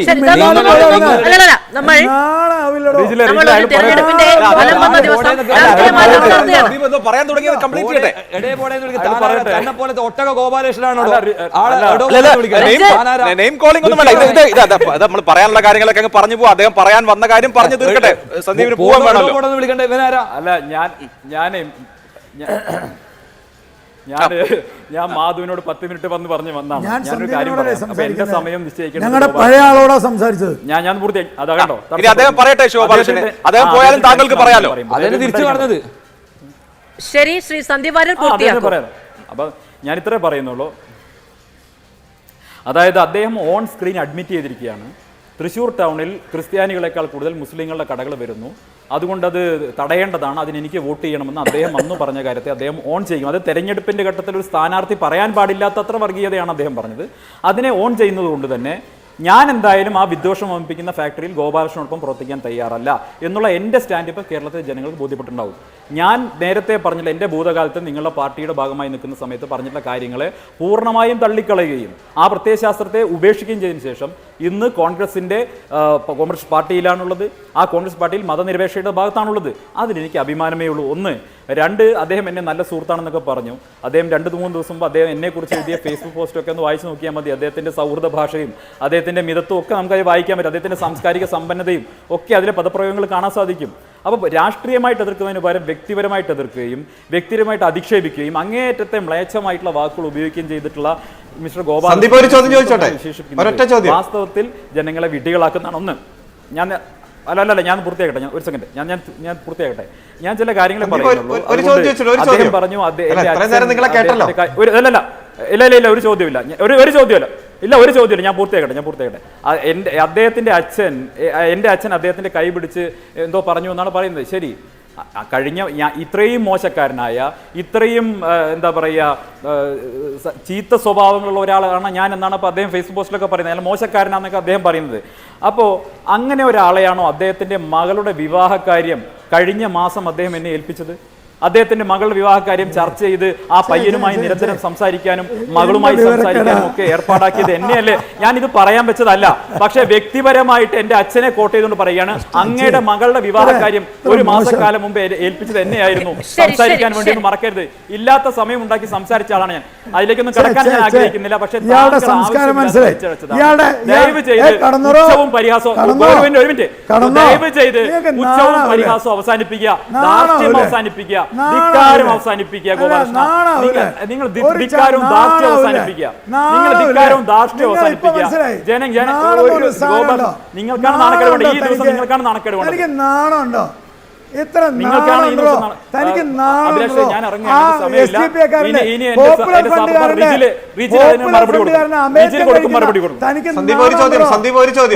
ഫണ്ടുകാരന് കടുത്ത അത്തരം നമ്മളൊരു ചർച്ചയിലാണ് ശ്രീ ഗോപാലകൃഷ്ണൻ, നമ്മളൊരു ചർച്ചയിലാണ്. അങ്ങ് മറന്നു പോരുത്, അങ്ങ് മറന്നു പോരുത്. ഇതൊരു ചർച്ചയാണ്. നമ്മൾ ചർച്ചയിൽ ഉപയോഗിക്കേണ്ടത് ശരിയായ പദപ്രയോഗങ്ങളാണ്. ഒരിക്കലും മോശം പദപ്രയോഗങ്ങൾ നടത്താൻ പാടില്ല. ചർച്ചയുടെ ഡെക്കോറം കീപ്പ് ചെയ്യണം. രാഷ്ട്രീയ സംവാദമാണ്.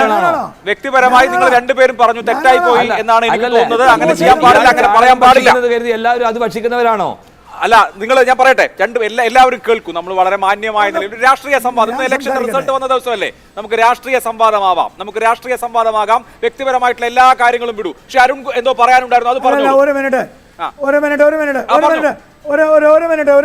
മിനിറ്റ് ഒറ്റ സെക്കൻഡ്. അത് ഇതായിട്ടൊന്നും ബന്ധമില്ല. ഇയാളുടെ അതായത് സന്ദീപ് വാര്യരുടെ നാട്ടിൽ നിന്ന് എൻ്റെ മകൾക്ക് ഒരു കല്യാണാലോചന വന്നു. അപ്പോൾ ഞാൻ അദ്ദേഹത്തോട് പറഞ്ഞു, ആ പയ്യൻ അവനെ അറിയുമോ എന്ന് അന്വേഷിക്കാൻ പറഞ്ഞു. അതിനാണിപ്പോൾ ഈ സംസാരിച്ചത്. ഇതൊരു ചർച്ചയല്ലേ? സ്വന്തം മകളുടെ ഒരു വിവാഹ കാര്യം സ്വാഭാവികമായിട്ടും ഇപ്പോൾ അഭിലാഷാണെങ്കിൽ നമ്മൾ ചോദിക്കില്ല, അഭിലാഷ് ആ പയ്യൻ, അതൊരു ചർച്ചയിൽ പറയുന്ന മൂന്നാം കട പരിപാടിയല്ലേ അയാൾ ചെയ്തത്? അതൊരു മര്യാദയാണ്. എൻ്റെ കൂടെ ശരി ശരി, മറുപടി പറയാൻ ചർച്ചയിൽ തുടരുന്നില്ലല്ലോ. അതുകൊണ്ട് നമുക്ക് പരിചയമുള്ള ആളുകളോട് ചോദിക്കുന്നത് സാധാരണ കാര്യമാണ്. അതിൽ യാതൊരു അസ്വാഭാവികതയില്ല. ശരി ശരി ശരി. എന്താണ് ഉന്നയിക്കാൻ ആഗ്രഹിച്ചത്? ചർച്ചയിൽ അത് പറയോ?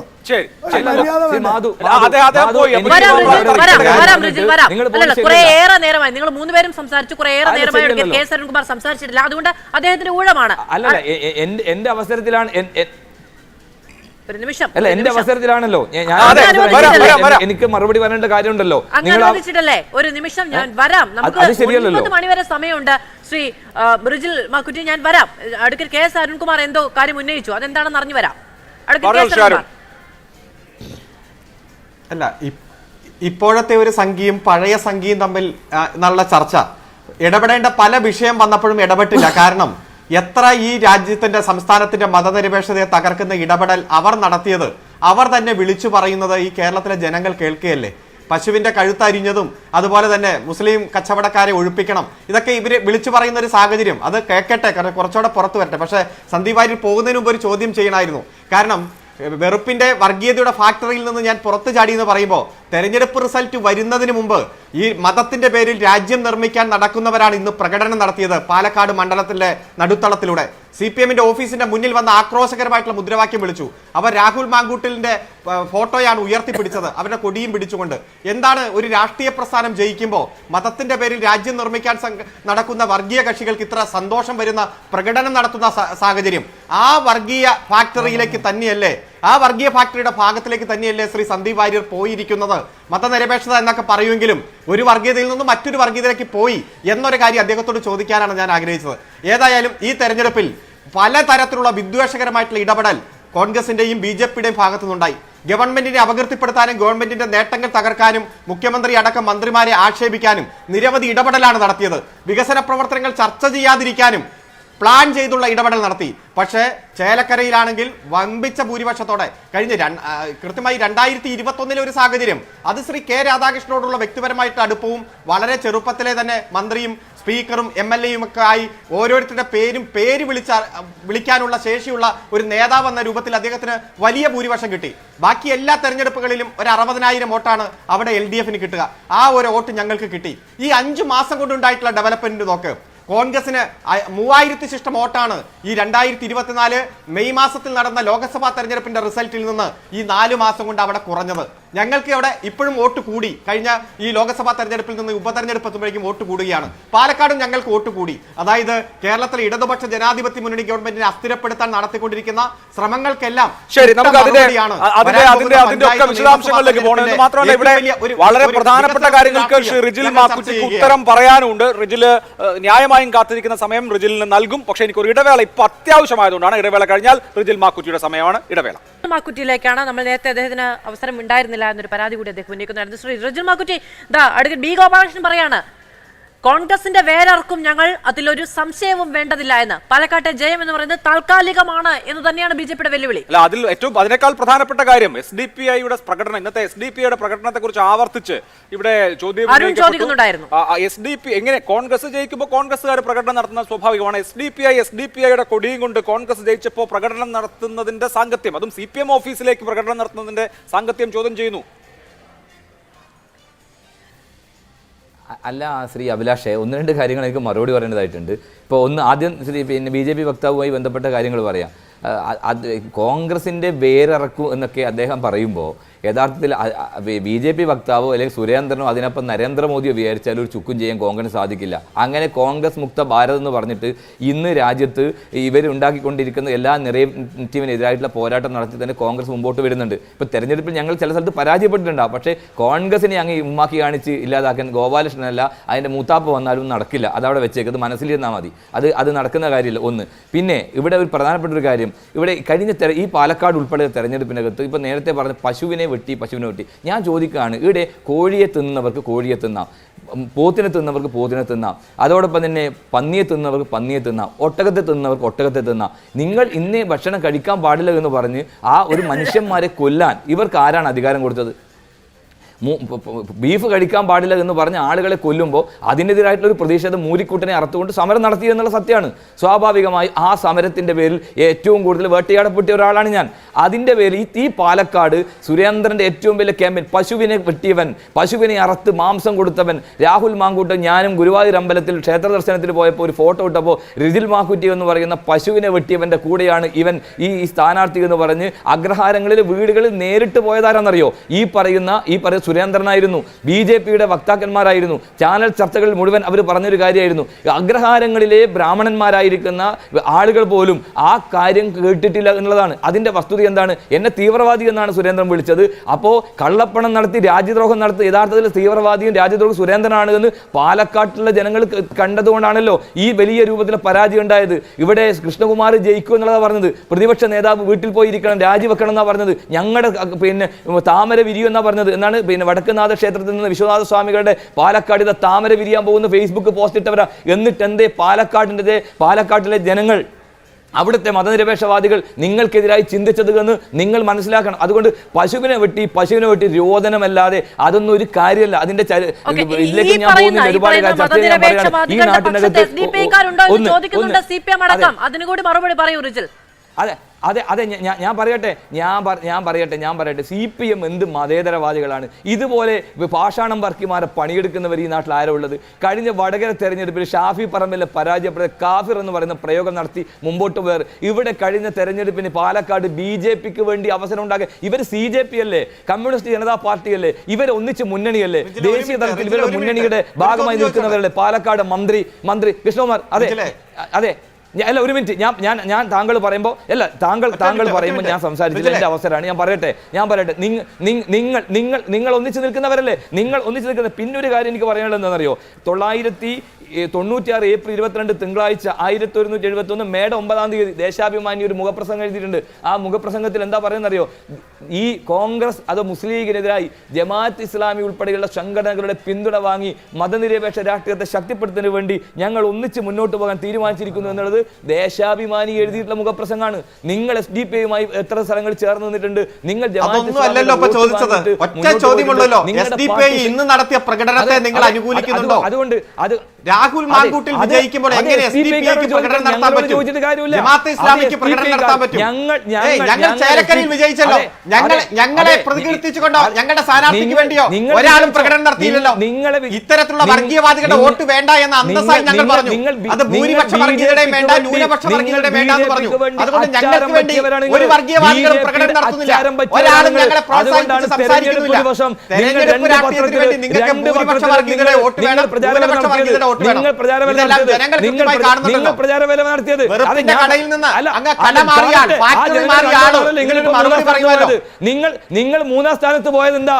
നിങ്ങളുടെ സ്ഥാനാർത്ഥി ഞാൻ ജയിച്ച MLA ഷാഫി പറമ്പിലിന്റെ ഓഫീസിലേക്ക്, പ്രതിപക്ഷ നേതാവിന്റെ വീട്ടിലേക്ക്, UDFന്റെ കമ്മിറ്റി ഓഫീസിലേക്ക് പോയിട്ട് എന്തേ നിങ്ങൾ മൂന്നാം സ്ഥാനത്ത് തന്നെ വന്നത്? നിങ്ങളായിരുന്നു ഇവിടുത്തെ MLA ഷാഫി പറമ്പിൽ.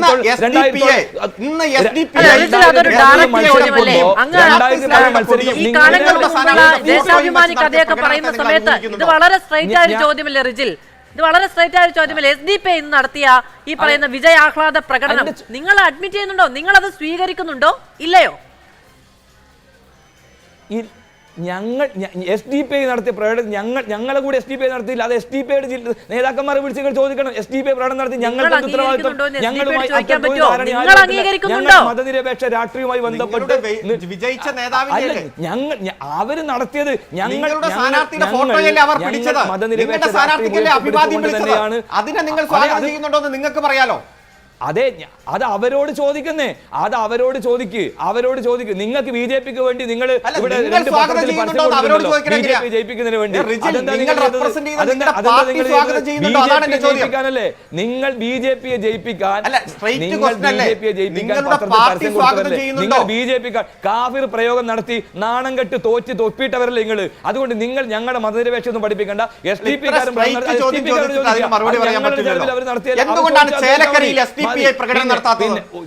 എന്തുകൊണ്ടാണ് ചേലക്കരയിൽ ഒരു വർഗീയവാദികളും പ്രകടനം നടത്താത്തത്? ഒരു മുദ്രാവാക്യം പോലും ആരും വിളിക്കാത്തത്?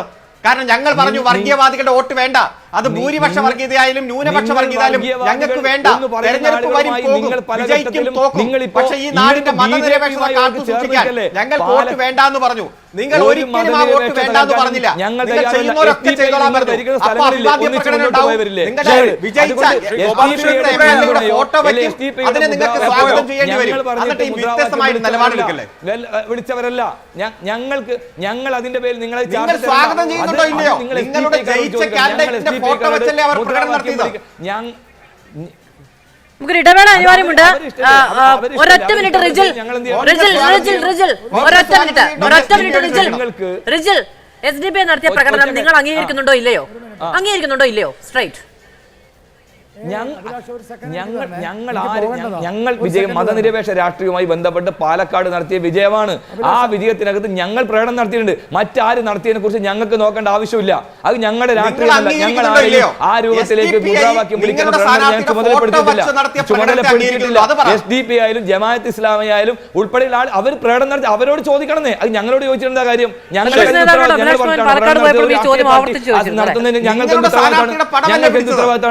എന്ത് ഉത്തരവാദിത്തമാണ്? ശരി, എന്തായാലും അവര് നടത്തിയ പ്രകടനത്തെ കുറിച്ച് അവര് പറയട്ടെ. ഞങ്ങൾ എന്തിനു പറയണം? വീട് കയറി വോട്ട് ചെയ്ത് 2000 ഗോപാലകൃഷ്ണൻ, നമുക്ക് സമയത്തിന്റെ ചുരുക്കമുണ്ട്. അതുകൊണ്ട് ഞാൻ താങ്കൾക്ക് ഒരു അവസരം തരേണ്ടതുണ്ട്. താങ്കളുടെ അവസരം. ഒരു സെക്കൻഡ് വേണ്ടോ എനിക്ക്? ഒരു സെക്കൻഡ് വാസ്തവ ഒരൊറ്റ സെക്കൻഡ് ഞാൻ തീർക്കാം. കാരണം ഞാൻ പോവാണല്ലോ. വാസ്തവത്തിൽ എനിക്ക് ഈ ചർച്ചയിൽ ഏറ്റവും ദുഃഖകരവും വെറുപ്പും തോന്നിയത് ഒരു പശുക്കുട്ടിയെ റോട്ടിൽ അറുത്ത മനുഷ്യൻ അതിനെ ന്യായീകരിക്കുക. ഇത്ര നികൃഷ്ടമായ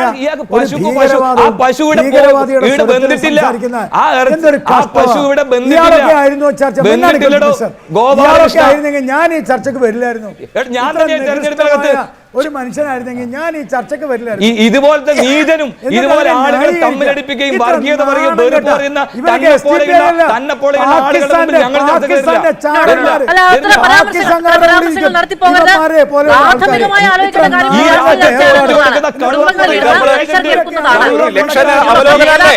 തെരഞ്ഞെടുപ്പ് അവലോകനമല്ലേ? കൊള്ളക്കാരൻ ഈ നാട്ടിന്റെ ജനങ്ങളുടെ മനസ്സിനകത്ത് വർഗീയത പറയുന്ന, വെറുപ്പ് പറയുന്ന, തന്നെ പോലെയുള്ള ഏറ്റവും പശുവും പശുക്കുട്ടിയൊന്നും അല്ലല്ലോ ഇവിടുത്തെ വിഷയം. തന്നെ പോലെ നീതനും നികൃഷ്ടനുമായ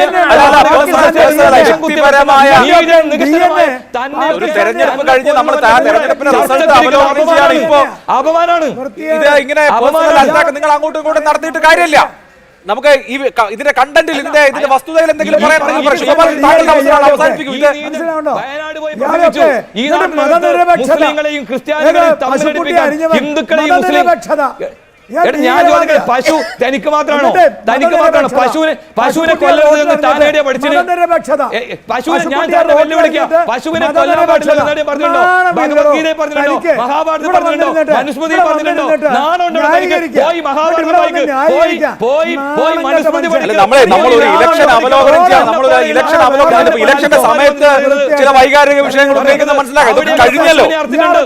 കഴിഞ്ഞല്ലോ ഇതൊക്കെ കഴിഞ്ഞ കാര്യമല്ലേ നമുക്ക് ഈ ഇലക്ഷൻ സെനാരിയോയിൽ എന്തെങ്കിലും പറയാനുള്ളതാണ് എനിക്ക് അറിയേണ്ടത്. ഹിന്ദുക്കളാണെന്ന് ഈ ഗോപാലകൃഷ്ണനെ പോലെ വ്യാജന്മാരാണെന്ന് പാലക്കാട് മതനിരപേക്ഷവാദികൾ കണ്ടു. അതാ തോറ്റത് താനുണ്ടായിരുന്നു, ഞാൻ വരില്ലായിരുന്നു ഈ ചർച്ചക്ക്. ഇയാൾ ഉണ്ടെങ്കിൽ ഞാൻ വരില്ലായിരുന്നു ചർച്ചക്ക്. ഇത്ര നികൃഷ്ടനായ പാകിസ്ഥാന്റെ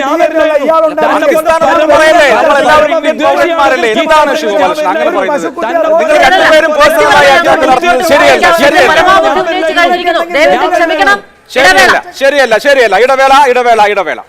നമ്മൾ ചർച്ച പുനരാരംഭിക്കുമ്പോൾ പുതിയ ഒരു നിര അതിഥികളാണ്. ശ്രീ കെ പി നൌഷാദ് അലി കോൺഗ്രസിനെ പ്രതിനിധീകരിച്ച്, Shri P M Arsho CPM പ്രതിനിധീകരിച്ച്, ശ്രീ ജിജി ജോസഫ് BJP പ്രതിനിധീകരിച്ച്. കേരളം ആകാംക്ഷയോടുകൂടി കാത്തിരുന്ന ഉപതെരഞ്ഞെടുപ്പിന്റെ ഫലം ഇനി നമ്മൾ ഏതൊക്കെ നിലയിൽ ചർച്ച ചെയ്യും എന്നുള്ളതാണ് ഇനി അടുത്ത മണിക്കൂറിലെ ഏറ്റവും പ്രധാനപ്പെട്ട കാര്യം. ആദ്യം ശ്രീ PM ആർഷോ, എന്തുകൊണ്ടാണ് ഇടതുമുന്നണി മൂന്നാം സ്ഥാനത്തേക്ക് പാലക്കാട് പോയത്? നിങ്ങൾ നിരന്തരമായി മൂന്നാം സ്ഥാനത്തേക്ക് പോകുന്ന, കഴിഞ്ഞ 2 തവണയായി മൂന്നാം സ്ഥാനത്തേക്ക് പോകുന്ന തെരഞ്ഞെടുപ്പാണ്. പക്ഷേ ഇത്തവണ കോൺഗ്രസ് പാളയത്തിൽ നിന്ന് ഒരാളെ കൊണ്ടുവന്ന് സർപ്രൈസായി ചില വോട്ടുകൾ കൂടി ക്യാൻവാസ് ചെയ്യും, അദ്ദേഹം നിഷ്പക്ഷ വോട്ടുകളെ ആകർഷിക്കും എന്നൊക്കെയാണ് പറഞ്ഞിരുന്നത്. ഞങ്ങളാണ് BJPയെ എതിരിടാൻ ബെറ്ററായിട്ടുള്ള കക്ഷി അല്ലെങ്കിൽ ശക്തി, രാഷ്ട്രീയ ശക്തി എന്ന് സംസ്ഥാന വ്യാപകമായി പറയുന്ന ആളുകളാണ്. അങ്ങനെയുള്ള നിങ്ങൾ മൂന്നാം സ്ഥാനത്താവുകയും ശക്തമായ ഒരു രാഷ്ട്രീയ പോരാട്ടത്തിൽ BJP മലർത്തിയടിക്കപ്പെടുകയും കോൺഗ്രസിനാൽ മലർത്തിയടിക്കപ്പെടുകയും ചെയ്തത് രാഷ്ട്രീയമായി പൊളിറ്റിക്കലി നോക്കുമ്പോൾ നിങ്ങൾക്ക് ഒരു വലിയ ആഘാതമല്ലേ? അല്ല, ഇതിൽ ഞങ്ങളെ സംബന്ധിച്ച് അങ്ങ് സൂചിപ്പിച്ചതുപോലെ എനിക്ക് എക്കോ ശരിയാക്കാം. പറഞ്ഞു തുടങ്ങിയോ? ഞങ്ങൾ ഈ തെരഞ്ഞെടുപ്പ് രംഗത്തേക്ക് ഇറങ്ങുമ്പോൾ അങ്ങ് സൂചിപ്പിച്ചതുപോലെ തന്നെ കഴിഞ്ഞ ഒന്നിലധികം തെരഞ്ഞെടുപ്പുകളിലായി പാലക്കാട് നിയോജക മണ്ഡലത്തിൽ 3-ാം സ്ഥാനത്ത് നിൽക്കുന്ന രാഷ്ട്രീയ മുന്നണിയായിരുന്നു. ആ 3-ാം സ്ഥാനത്ത് നിന്നുകൊണ്ടാണ് ഞങ്ങൾ തെരഞ്ഞെടുപ്പിലേക്ക് ഇറങ്ങിയത്. പക്ഷേ സ്വാഭാവികമായും തെരഞ്ഞെടുപ്പ് പ്രചരണം അല്ലെങ്കിൽ തെരഞ്ഞെടുപ്പിൽ മത്സരിക്കുന്നത് ജയിക്കുന്നതിന് വേണ്ടി തന്നെയാണല്ലോ. കൃത്യമായി ഞങ്ങളുടെ രാഷ്ട്രീയം സംവദിച്ച് ഞങ്ങൾ ഈ നാട്ടിലെ ജനങ്ങളോട് വോട്ടഭ്യർത്ഥിച്ചു. അങ്ങ് സൂചിപ്പിച്ചതുപോലെ തന്നെ ഒരു ഇടതുപക്ഷ സ്വതന്ത്ര സ്ഥാനാർത്ഥിയാണ് ഞങ്ങൾ തെരഞ്ഞെടുപ്പിൽ മത്സരിപ്പിച്ചത്. നല്ല മത്സരം കാഴ്ചവെക്കാൻ വേണ്ടി കഴിഞ്ഞു. ഇതിലും കൂടുതൽ വോട്ട് ഞങ്ങൾ പ്രതീക്ഷിച്ചിരുന്നു, പക്ഷേ അതിനനുസരിച്ച് വോട്ട് ഞങ്ങൾക്ക് ലഭ്യമാവുന്ന നില ഉണ്ടായിട്ടില്ല. എന്നിരുന്നാലും മുൻകാലങ്ങളിൽ ഉണ്ടായിരുന്നതിനേക്കാൾ വോട്ട് വർദ്ധിപ്പിക്കുന്നതിന് വേണ്ടി ഇപ്പോൾ നമ്മളെ സംബന്ധിച്ച് 2024 പൊതു തെരഞ്ഞെടുപ്പിൻ്റെ വലിയ തിരിച്ചടി, വലിയ പുറകോട്ടടി ഇടതുപക്ഷ ജനാധിപത്യ മുന്നണിക്ക് കേരളത്തിൽ നേരിടേണ്ടി വന്നതിന് ശേഷം നടക്കുന്ന 6 മാസത്തിന് മാത്രം അപ്പുറം നടക്കുന്ന തെരഞ്ഞെടുപ്പാണ്. സ്വാഭാവികമായും ആ തെരഞ്ഞെടുപ്പിൽ ഞങ്ങൾക്ക് നേരത്തെ ഉണ്ടായ തിരിച്ചടിയെ കവർ ചെയ്യുന്നതിന് വേണ്ടി അല്ലെങ്കിൽ ചെറിയ മുന്നേറ്റം ഉണ്ടാക്കുന്നതിന് വേണ്ടി സാധിച്ചു. കൂടുതൽ വോട്ട് മുൻകാലങ്ങളെ അപേക്ഷിച്ച് സമാഹരിക്കുന്നതിന് വേണ്ടി സാധിച്ചു. പക്ഷേ ഇതിലും കൂടുതൽ ഞങ്ങൾ പ്രതീക്ഷിച്ചിരുന്നു. ആ നിലയിലേക്ക് ഞങ്ങളുടെ തെരഞ്ഞെടുപ്പ് പ്രചരണ പ്രവർത്തനങ്ങൾ ഞങ്ങൾ മുന്നോട്ട് കൊണ്ടുപോയിരുന്നു. സ്വാഭാവികമായും പോരായ്മകൾ ഉണ്ടായിരുന്നിരിക്കാം. ആ പോരായ്മകളെ സംബന്ധിച്ച് അത് സംഘടനാപരമായിട്ടുള്ള പോരായ്മകൾ ഉണ്ടായേക്കാം. തെരഞ്ഞെടുപ്പ് പ്രചരണ പ്രവർത്തനങ്ങളുമായി ബന്ധപ്പെട്ടൊക്കെ പോരായ്മകളുണ്ടോ എന്നുള്ളതിനെ സംബന്ധിച്ചൊക്കെ വരും ദിവസങ്ങളിലാണ് കൂടുതൽ ആധികാരികമായി വിശകലനം ചെയ്യുന്നതിന് വേണ്ടിയും ആത്മപരിശോധന നടത്തുന്നതിന് വേണ്ടിയും ഒക്കെ സാധിക്കുക. എന്നിരുന്നാലും ഞങ്ങൾക്ക് മുന്നേറ്റം ഉണ്ടാക്കാൻ വേണ്ടി കഴിഞ്ഞു. വലിയ തോതിൽ ഇടതുപക്ഷത്തിനെതിരായിട്ടുള്ള പ്രചാരവേല നമ്മുടെ നാടിനകത്ത് നടന്നുകൊണ്ടിരിക്കുന്ന സാഹചര്യത്തിൽ കൂടിയാണ് തെരഞ്ഞെടുപ്പ് കടന്നു വന്നിട്ടുള്ളത്. വോട്ട് വർദ്ധിപ്പിക്കാൻ കഴിഞ്ഞിട്ടുണ്ട് എന്നുള്ളതാണ്. ഞാൻ ആ പോയിന്റിലേക്ക് മടങ്ങിയെത്താം. ആർഷോ, എനിക്ക് കോൺഗ്രസിനോട് ചോദിക്കാനുള്ള ഒരു പ്രധാനപ്പെട്ട ചോദ്യമുണ്ട്. ശ്രീ കെ പി നൌഷാദ് അലി, പാലക്കാട്ട് നിങ്ങളുടെ വിജയം രാഷ്ട്രീയമായ വിജയമാണ്. നോക്കൂ, BJP മുഖ്യ എതിരാളിയായിട്ടുള്ള ഒരു തെരഞ്ഞെടുപ്പിൽ സ്വാഭാവികമായും മതനിരപേക്ഷ വോട്ടുകളുടെ ഏകീകരണം ഉണ്ടാവും. അതേതെങ്കിലും ഒരു പാർട്ടി മുൻകൈയെടുത്ത് എന്നുള്ളതിലുപരി ബെറ്റർ ഒപ്പോണന്റ് ആരാണോ, BJPയുടെ ബെറ്റർ ഒപ്പോണന്റ് ആരാണോ അവർക്ക് അനുകൂലമായി ഒരു വോട്ടോ ഏകീകരണം ഉണ്ടാവുന്നത് നമ്മൾ കേരളത്തിന്റെ പല ഭാഗങ്ങളിൽ കണ്ടിട്ടുണ്ട്. അത് മഞ്ചേശ്വരത്ത് കണ്ടിട്ടുണ്ട്, അത് നേമത്ത് കണ്ടിട്ടുണ്ട്, പലയിടങ്ങളിലും കണ്ടിട്ടുണ്ട്. അതൊരു രാഷ്ട്രീയ പ്രക്രിയയാണ്. അതിന്റെ അഡ്വാൻറ്റേജ് നിങ്ങൾക്ക് ലഭിച്ചു. 18,440 വോട്ടിന്റെ മിന്നുന്ന വിജയം പാലക്കാട് സംഭവിച്ചു. അത് തീർച്ചയായും അഭിനന്ദനാർഹം തന്നെ. പക്ഷേ രാഷ്ട്രീയമായി നോക്കൂ, നിങ്ങളും LDFും തമ്മിലാണ് കേരളത്തിലെ അധികാര പോരാട്ടം. കേരളത്തിലെ സർക്കാരിനെതിരെയുള്ള ജനവികാരത്തിന്റെ പ്രതിഫലനം ഉണ്ടെങ്കിൽ അത് ചേലക്കരയിൽ ഉണ്ടാകേണ്ടതാണ്. LDFിന്റെ സിറ്റിംഗ് സീറ്റാണ്. LDFിന്റെ സിറ്റിംഗ് സീറ്റ് നിങ്ങൾ പിടിച്ചെടുത്തിരുന്നുവെങ്കിൽ മിസ്റ്റർ പിണറായി വിജയൻ, നിങ്ങളെ ജനങ്ങൾ വെറുക്കുന്നു, ഇതാണ് തെളിവ് എന്ന് ചൂണ്ടിക്കാണിച്ചു കൊടുക്കാമായിരുന്നു. ആ അവസരം പക്ഷേ UDFിനെ സംബന്ധിച്ച് നഷ്ടമായില്ലേ? ഞങ്ങളുടെ ഭരണം ഇൻടാക്റ്റ് ആണ്, സർക്കാരിനെതിരെ ജനവികാരമില്ല, ഞങ്ങൾ വളരെ കോൺഫിഡന്റ് ആയി ഒരു 3ാം ടേമിന് വേണ്ടി അടുത്ത നിയമസഭാ തെരഞ്ഞെടുപ്പിന് ഇറങ്ങാൻ പോവുകയാണെന്ന് ഇടതു മുന്നണിക്ക് പറയാൻ കഴിയുന്ന വിധത്തിലല്ലേ നമ്മൾ ഈ 2 ഉപതെരഞ്ഞെടുപ്പുകൾ ആകെ എടുത്താൽ അതിന്റെ ഔട്ട്കം?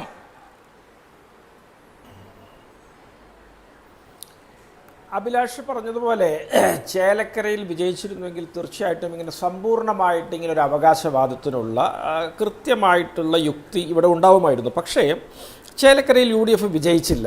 എന്നാൽ നിങ്ങൾ ചേലക്കരയുടെ തെരഞ്ഞെടുപ്പ് രാഷ്ട്രീയത്തിലേക്ക് നോക്കുമ്പോൾ ഞങ്ങൾ 2021 അപേക്ഷിച്ച് അവിടെ ഒരുപാട് നില മെച്ചപ്പെടുത്തി. CPMൻ്റെ LDFിൻ്റെ ഭൂരിപക്ഷം 39,400 ആയിരുന്നത് 12,000 ചുരുങ്ങുന്നു. ഞങ്ങളവിടെ വലിയൊരു രാഷ്ട്രീയ മുന്നേറ്റം നടത്തിയിട്ടുണ്ട്. തീർച്ചയായിട്ടും ആ ഒരു വേഗതയും മുന്നേറ്റവും ഒക്കെ നിലനിർത്തിക്കൊണ്ട് പോകാനുള്ള രാഷ്ട്രീയം വരും നാളുകളിൽ ഞങ്ങൾ ചേലക്കരയിൽ സ്വീകരിക്കുമെന്നുള്ള കാര്യത്തിൽ തർക്കമില്ല. അത് വലിയ തോതിലുള്ള രാഷ്ട്രീയ മാറ്റങ്ങൾക്ക് ഭാവിയിൽ വഴിവെക്കും എന്നുള്ളതാണ് ഞങ്ങളുടെ പ്രത്യാശയും ആത്മവിശ്വാസവും. എന്നാൽ നിങ്ങൾ പാലക്കാടിൻ്റെ വിജയം അത് നിങ്ങൾ ചെറിയ അർത്ഥത്തിൽ കാണേണ്ട ഒന്നല്ല. കാരണം മാധ്യമങ്ങളൊന്നും അത്തരത്തിലല്ല പാലക്കാടിൻ്റെ തെരഞ്ഞെടുപ്പിനെ നോക്കിക്കണ്ടത്. BJP എന്ന പാർട്ടിയും ND എന്ന മുന്നണിയും കഴിഞ്ഞ ലോക്സഭാ തെരഞ്ഞെടുപ്പിൽ നമുക്കറിയാം ഒരിടത്ത് ജയിച്ചു, 2ഇടത്ത് 2ാം സ്ഥാനത്ത് വരുന്നു. കേരളത്തിലെ 1.5 ഡസനോളം മണ്ഡലത്തിൽ 1ാമതോ 2ാമതോ ഒക്കെ ആയിട്ട് അവർ വരുന്നൊരു സാഹചര്യം വളരെ കൃത്യമായിട്ട് കേരളത്തിൻ്റെ ജനാധിപത്യ രാഷ്ട്രീയ ചേരി അഭിസംബോധന ചെയ്യുന്നുണ്ട്. ആ അഭിസംബോധന ചെയ്യുന്നൊരു രാഷ്ട്രീയത്തിൽ CPM പെരുമാറിയ രീതി ഈ അഭിസംബോധനയ്ക്ക് ആനുപാതികമായിട്ടാണോ എന്നുള്ളതിൽ വലിയ സംശയങ്ങൾ കേരളത്തിലെ മതേതര വിശ്വാസികൾക്കിടയിൽ വരുത്തിയിട്ടുണ്ട്. അവിടെ BJPയും CPMും ഒരുപോലെ എതിർത്തത് UDFിൻ്റെ സ്ഥാനാർത്ഥിയെയാണ്. BJPയും CPMും തമ്മിൽ ഒരു തരത്തിലുള്ള പരസ്പര ആരോപണ പ്രത്യാരോപണങ്ങളും പാലക്കാട് ഉണ്ടായിട്ടില്ല. അവർ ഒരേ ദിശയിൽ വ്യത്യസ്ത വഴികളിലൂടെ തുഴഞ്ഞുവെങ്കിലും പാലക്കാട്ടെ ജനാധിപത്യ ബോധമുള്ള മനുഷ്യർ UDFിനെ വരിക്കുകയും വലിയ വിജയത്തോടു കൂടി ഇവർക്ക് മറുപടി നൽകുകയും ചെയ്തു എന്നുള്ളതാണ്. അവിടെ 2 തരത്തിലുള്ള വർഗീയതയെ പ്രയോഗിക്കാൻ അവിടെ ഇരു പാർട്ടികളും ശ്രമിച്ചിട്ടുണ്ട്. അവിടുത്തെ LDFിനെ സംബന്ധിച്ചിടത്തോളം മുസ്ലിം ന്യൂനപക്ഷ വർഗീയതയെ ലക്ഷ്യമിട്ടുകൊണ്ടുള്ള അവരുടെ കൃത്യമായ തെരഞ്ഞെടുത്ത 2 പത്രങ്ങളിലെ പരസ്യവും അതിലെ വാചകങ്ങളുമൊക്കെ എത്രമാത്രം ഇൻഫ്ലമേറ്ററി ആയിരുന്നു, എത്രമാത്രം ധ്രുവീകരണത്തിനുള്ള പഴുത് മുൻനിർത്തി അവർ ചെയ്തതാണ് എന്നുള്ളത് വളരെ കൃത്യമായിട്ട് ആർക്കെങ്കിലും മനസ്സിലാവാത്തവരായിട്ടുണ്ടോ? രണ്ടാമതായിട്ട് BJPയെ സംബന്ധിച്ചിടത്തോളം അവർ 6,000-ഓളം വരുന്ന ക്രിസ്ത്യൻ വോട്ടിനെ ലക്ഷ്യമിട്ടുകൊണ്ട് അവരുടെ കേന്ദ്രമന്ത്രി ഉൾപ്പെടെയുള്ള 100 കണക്കിന് ആളുകൾ ക്യാമ്പ് ചെയ്തുകൊണ്ട് വർഗീയ വിഷത്തിൻ്റെ കാളകൂടം അവിടെ കോരിയൊഴിക്കുകയുണ്ടായി. പക്ഷേ അവിടുത്തെ ക്രിസ്തീയ വോട്ടർമാരും കൃത്യമായിട്ട് അവരിൽ നിന്ന് ദൂരം പാലിച്ചുകൊണ്ട് വലിയ രാഷ്ട്രീയ പാകത പ്രകടിപ്പിച്ചു. ഇത്തരത്തിൽ വർഗീയതയെ ചെറുക്കാനുള്ള നീതിബോധവും മതേതര ബോധവുമുള്ള ആളുകളുടെ ഒരു നിര അത് കൃത്യമായിട്ട് പാലക്കാട്ടെ തെരഞ്ഞെടുപ്പിൽ പ്രതിഫലിച്ചിട്ടുണ്ട്. അത് കേരള രാഷ്ട്രീയത്തിന് തന്നെ ശുഭോദർക്കമായ വർഗീയമായ വോട്ട് സമാഹരിച്ചെന്ന ആരോപണം നിങ്ങൾ LDFിനും BJPക്കും നേരെ വെക്കുമ്പോൾ SDP ഇന്നത്തെ മാർച്ചിനെ പറ്റി പോയ മണിക്കൂറിൽ ചോദ്യങ്ങൾ ഉയരുമ്പോൾ അതിൽ ഒരു വലിയ ബഹളം ഉണ്ടാവുകയാണ് ചെയ്തതിൽ കൃത്യമായി മറുപടി പറയാൻ കഴിയുന്നുണ്ടായിരുന്നില്ല.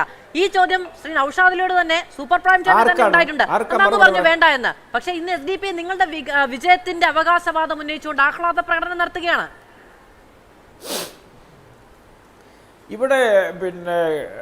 ഇവിടെ നിങ്ങൾ നോക്കേണ്ട ഒരു കാര്യം മാധു, നേമത്ത് ശിവൻകുട്ടി വിജയിച്ചപ്പോഴും SDP ആഹ്ലാദ പ്രകടനം നടത്തിയിട്ടുണ്ട്. പരസ്യമായിട്ട് ശിവൻകുട്ടിക്ക് വേണ്ടി അവർ വോട്ട് പിടിച്ചിട്ടുണ്ട്. ഇവിടെ ഈ തെരഞ്ഞെടുപ്പ് വേളയിൽ നിങ്ങൾ സ്ഥാനാർത്ഥിയായ രാഹുൽ മാങ്കൂട്ടം ഉൾപ്പെടെ ചാനൽ ചർച്ചയ്ക്ക് വരുന്ന ഞങ്ങളോടൊക്കെ ഈ ചോദ്യം നിശിതമായും കണിശമായും ചോദിച്ചതാണ്. അതിനൊക്കെ വ്യക്തമായ ക്രിസ്റ്റൽ ക്ലിയറായ മറുപടി ഞങ്ങൾ പറഞ്ഞതാണ്. പിന്നെ SDP പ്രകടനം നടത്തുന്നെങ്കിൽ അത് അവരുടെ കാര്യമെന്നല്ലാതെ ഞങ്ങൾ അവരെ കൂട്ടി പ്രകടനം നടത്തുകയോ ഏതെങ്കിലും രൂപത്തിൽ ഞങ്ങൾക്കൊരു പാരസ്പര്യം അവരുമായിട്ട് വച്ചു പുലർത്തുന്നത് നിങ്ങൾക്ക് ദൃശ്യഗോചരമാവുകയൊക്കെ ചെയ്തിട്ടുണ്ടെങ്കിൽ കൃത്യമായിട്ട് മറുപടി പറയാൻ ഞങ്ങൾ ബാധ്യസ്ഥരാണ്. അല്ലാതെ അവർ പ്രകടനം നടത്തുന്നു, അവർ ചിലപ്പോൾ നാളെ കല്ലേറ് നടത്തും, അവർ ഏറ്റുമുട്ടൽ നടത്തും, ഇതിൻ്റെയൊക്കെ ഉത്തരവാദിത്വവും അതിൻ്റെയൊക്കെ പിതൃത്വവും ഒക്കെ നമുക്ക് ഏറ്റെടുക്കാൻ കഴിയില്ലല്ലോ. അത് മറ്റൊരു രാഷ്ട്രീയ പാർട്ടിയെ നിങ്ങൾ അവരോട് ചോദിച്ച് മനസ്സിലാക്കിക്കൊള്ളുക. അവരുടെ വോട്ടും അവരുടെ പിന്തുണയും സംബന്ധിച്ച നിലപാട് തെരഞ്ഞെടുപ്പിന് മുമ്പ് തന്നെ വളരെ കൃത്യമായിട്ട് വ്യക്തമാക്കിയിട്ടുണ്ട്. അത് ലോക്സഭാ തെരഞ്ഞെടുപ്പിൽ നിങ്ങൾ വിവാദമാക്കിയപ്പോൾ പിന്തുണ വേണ്ട എന്ന് പത്രസമ്മേളനം നടത്തി പറഞ്ഞു. അങ്ങനെ ഇത് ഏതു സമയവും ഇത് നിങ്ങളിങ്ങനെ കത്തിമുനയിൽ ഞങ്ങളെ നിർത്തുമ്പോൾ ഇത് പറഞ്ഞുകൊണ്ടേ ഇരുന്ന് ഞങ്ങളുടെ പാതിവൃത്യമൊക്കെ തെളിയിക്കണമെന്ന് പറഞ്ഞാൽ അത് കുറച്ച് കഷ്ടമാണ്. ഞങ്ങൾ വളരെ കൃത്യമായ സമീപനങ്ങളും നിലപാടുകളുമായിട്ടാണ് മുന്നോട്ട് പോകുന്നത്. SDP-യുടെ പിന്തുണ ഞങ്ങൾക്ക് കിട്ടുമ്പോൾ ഉണ്ടാകുന്ന രാഷ്ട്രീയ പ്രത്യാഘാതങ്ങളെക്കുറിച്ച് എന്താ ഞങ്ങൾക്ക് ബോധവാന്മാരല്ലാത്ത ആളുകളാണോ? അതുപോലെ തന്നെ ഭൂരിപക്ഷ വർഗീയതയുടെ പ്രണേതാക്കളും ഉപഭോക്താക്കളുമായ ഉണ്ടാകുന്ന പ്രയാസങ്ങളും പ്രതിസന്ധികളും ഞങ്ങൾക്ക് അറിയാത്തതാണോ? ഞങ്ങൾ ഇത്തരത്തിലുള്ള കെടുതികൾക്ക് അതീതമായൊരു രാഷ്ട്രീയം കേരളത്തിലും ഇന്ത്യയിലും ഉണ്ടാകണമെന്ന് ആഗ്രഹിക്കുന്ന ആളുകളാണ്. മെറിറ്റോറിയസ് ആയ രാഷ്ട്രീയം ഉണ്ടാകണം. എല്ലാ അത് ഞങ്ങളുടെ രാഷ്ട്രീയ ആദർശമാണ് എന്ന് കോൺഗ്രസ് വാദിക്കും, സ്വാഭാവികം. ശ്രീ ജിജി ജോസഫ്, നോക്കൂ, നിങ്ങൾ പ്രധാനമായും ഉന്നയിച്ചത് എന്താണ്? BJPക്ക് ഏറ്റവും ബേസുള്ള മണ്ഡലത്തിൽ വഖഫ് വിഷയം, താങ്കൾ വഖഫ് സമരത്തിന്റെ ഒരു പോരാളി കൂടിയാണല്ലോ, വഖഫ് വിഷയം ഉന്നയിക്കുന്നു. ക്രിസ്ത്യൻ വോട്ടുകളെ ലക്ഷ്യം വെച്ച് മാത്രമല്ല, കൽപ്പാത്തി വഖഫ് ഭൂമിയായി ക്ലെയിം ചെയ്യപ്പെടും എന്ന് പാലക്കാട് പറയുകയാണ്. ഇങ്ങനെ പച്ചവെള്ളത്തെ തീപിടിപ്പിക്കുന്ന വിധത്തിലുള്ള വർത്തമാനം പാലക്കാട് എന്തൊക്കെ പറഞ്ഞു. പക്ഷേ BJPക്ക് വോട്ട് കുറയുകയാണ് ചെയ്തത്. BJPയുടെ കോർ ഏരിയയിൽ, BJPയുടെ കാച്ച്മെന്റ് ഏരിയകളിൽ, വൃഷ്ടി പ്രദേശങ്ങളിൽ വോട്ട് കുറയുകയാണ് ഉണ്ടായത് എന്ന് പറയുമ്പോൾ നിങ്ങൾക്ക് വോട്ട് കുറഞ്ഞു എന്ന് മാത്രമല്ല, ആ അജണ്ട പരാജയപ്പെട്ടിരിക്കുന്നു. ആ അജണ്ട പാലക്കാട് തിരസ്കരിച്ചിരിക്കുന്നു. നിങ്ങളെ ആ നിലയ്ക്കുള്ള ഒരു നിരാകരണത്തിന് വിധേയമാക്കിയിരിക്കുന്നു പാലക്കാട് എന്നുള്ളത് ക്രിസ്റ്റൽ ക്ലിയർ ആണ്. അല്ല, അതിന് ഉത്തരം പറയുന്നതിന് മുമ്പ് എനിക്ക് ആദ്യം പറയാനുള്ളത്, കുറച്ച് മുമ്പ് ചർച്ചയിൽ റിജിൽ മാക്കുട്ടി ഈ പശുക്കുട്ടിയെ അർത്ഥത്തിനെയൊക്കെ ബന്ധപ്പെടുത്തി ന്യായീകരിച്ച് സംസാരിച്ചു. ഞാൻ വലിയ ആക്രോശമൊന്നും നടത്താൻ ഉദ്ദേശിക്കുന്നില്ല, പക്ഷേ അതൊക്കെ ഒരു മോശം ആയിട്ടുള്ളൊരു ഒരു ഒരു നിലപാടാണ് എന്നാണ് എനിക്ക് പറയുന്നത്. അതിന് ചെയ്തു പോയി എന്ന് പറഞ്ഞൊരു പശ്ചാത്താപം ഉണ്ടെങ്കിൽ അത് കൊള്ളാം. പക്ഷെ ഞാൻ താമസിക്കുന്ന ഏരിയയിൽ ഇപ്പോൾ എൻ്റെ മകൻ്റെ മാമോദീസയ്ക്ക് ഞാൻ പന്നിയിറച്ചി വിളമ്പിയില്ല. അതിൻ്റെ കാരണമുണ്ട്. അതുപോലെ ഉള്ള മറ്റാളുകൾക്ക് പ്രശ്നമുള്ള ഭക്ഷണമൊന്നും നമ്മൾ വിളമ്പുന്നില്ല. അതിൻ്റെ കാരണം എന്താ പറയുക, മറ്റുള്ളവരെ ബഹുമാനിക്കുന്നതിൻ്റെ ഭാഗമായിട്ടാണ്, അവരെ കൂടി നമ്മൾ ഉൾക്കൊള്ളുന്നതിൻ്റെ ഭാഗമായിട്ടാണ്. മറ്റൊരാൾക്ക് പ്രശ്നമുള്ളൊരു സാധനം അല്ലെങ്കിൽ അവരുടെ വിശ്വാസത്തെ ഖനിക്കുന്ന സാധനം, അതൊക്കെ പറയുന്നത്, അതിങ്ങനെ ചാനലിലൊക്കെ വന്നിരുന്ന് പറയുന്നതേ, അതൊക്കെ ഒരു ഇത്രയും ഒരു ക്രിമിനൽ ആയിട്ടുള്ള ആള്, വളരെ ക്രിമിനൽ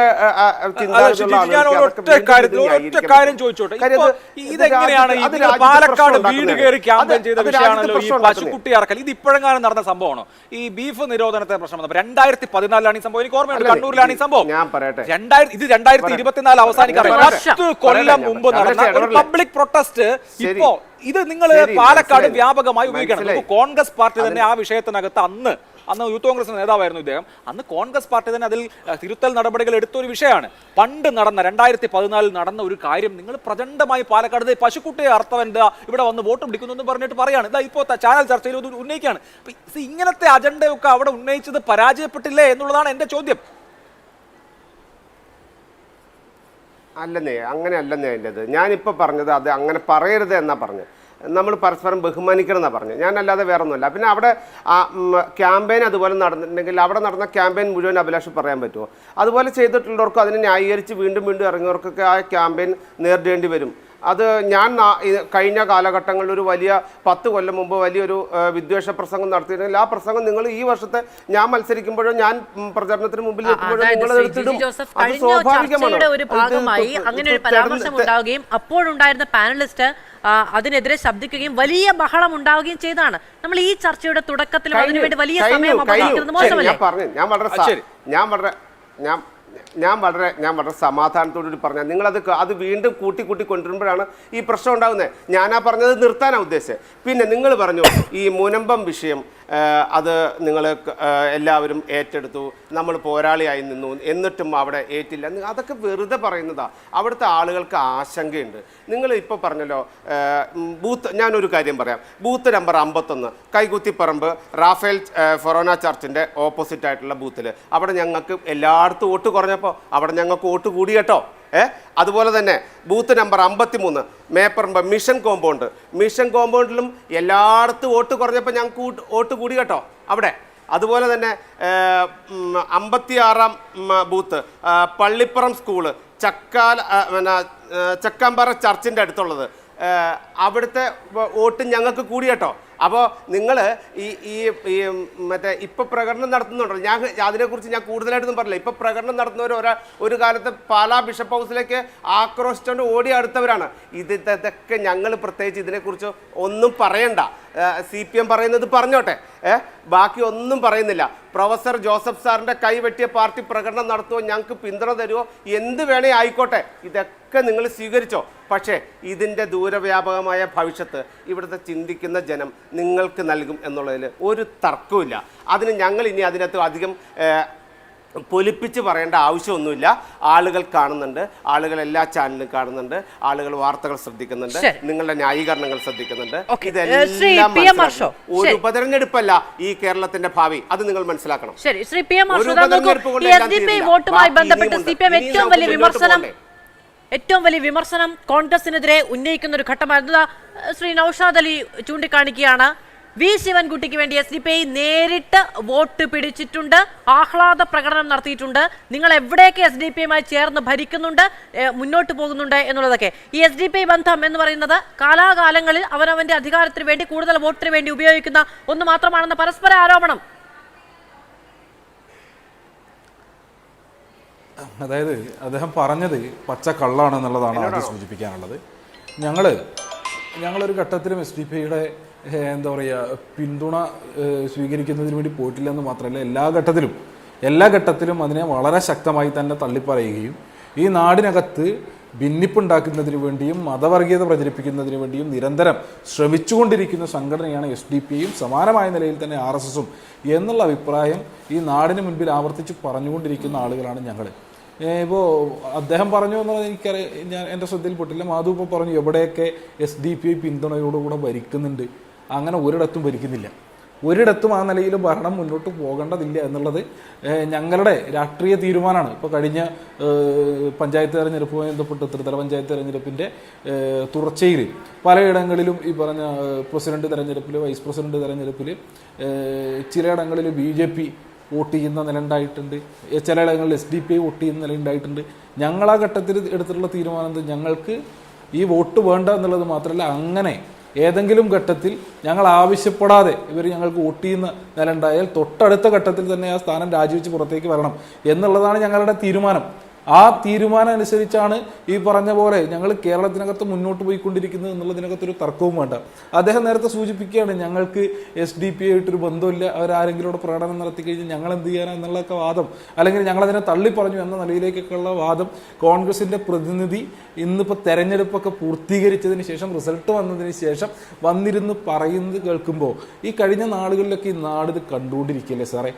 ഈ കേരളത്തിൻ്റെ പ്രതിപക്ഷ നേതാവ് ഉൾപ്പെടെ UDFിൻ്റെ സ്ഥാനാർത്ഥി ഉൾപ്പെടെ ഈ കാലയളവിൽ ഈ തെരഞ്ഞെടുപ്പ് പ്രചരണ രംഗത്ത് ഉണ്ടായിരുന്ന കോൺഗ്രസിൻ്റെ നേതാക്കൾ ആരെങ്കിലും ഈ പറഞ്ഞ SDPI പിന്തുണയെ തള്ളി പറയുന്നതിന് വേണ്ടി തയ്യാറായിട്ടുണ്ടോ? ഇല്ല.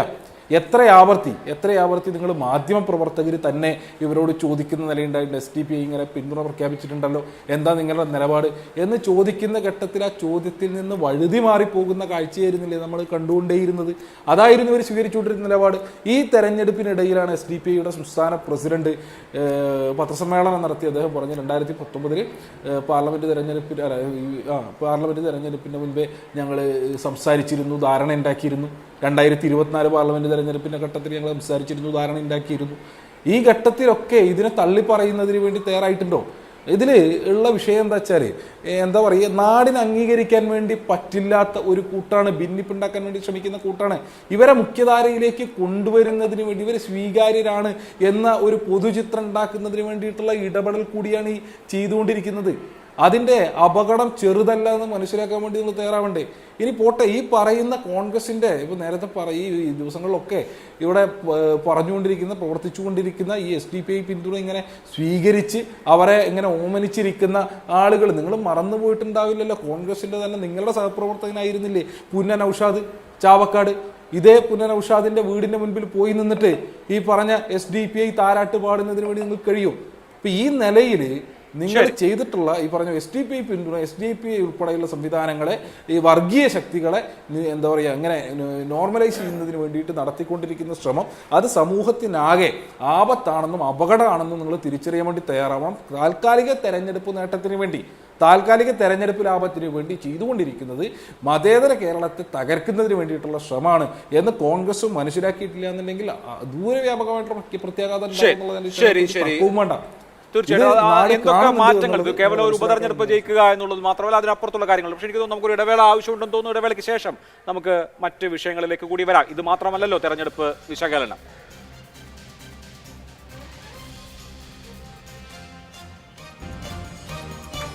ശരി, PMR ഷോ നമ്മളോടൊപ്പം തുടരുന്നുണ്ട്. പക്ഷേ നമ്മൾ ഈ ചർച്ചയ്ക്കിടയിലാണ് നരേന്ദ്രമോദിയുടെ ഈ ആസ്ഥാനത്തെ, പാർട്ടി ആസ്ഥാനത്തെ പ്രസംഗത്തിലേക്ക് പോയത്. നമുക്ക് അതിലേക്ക് തന്നെ തുടരാം.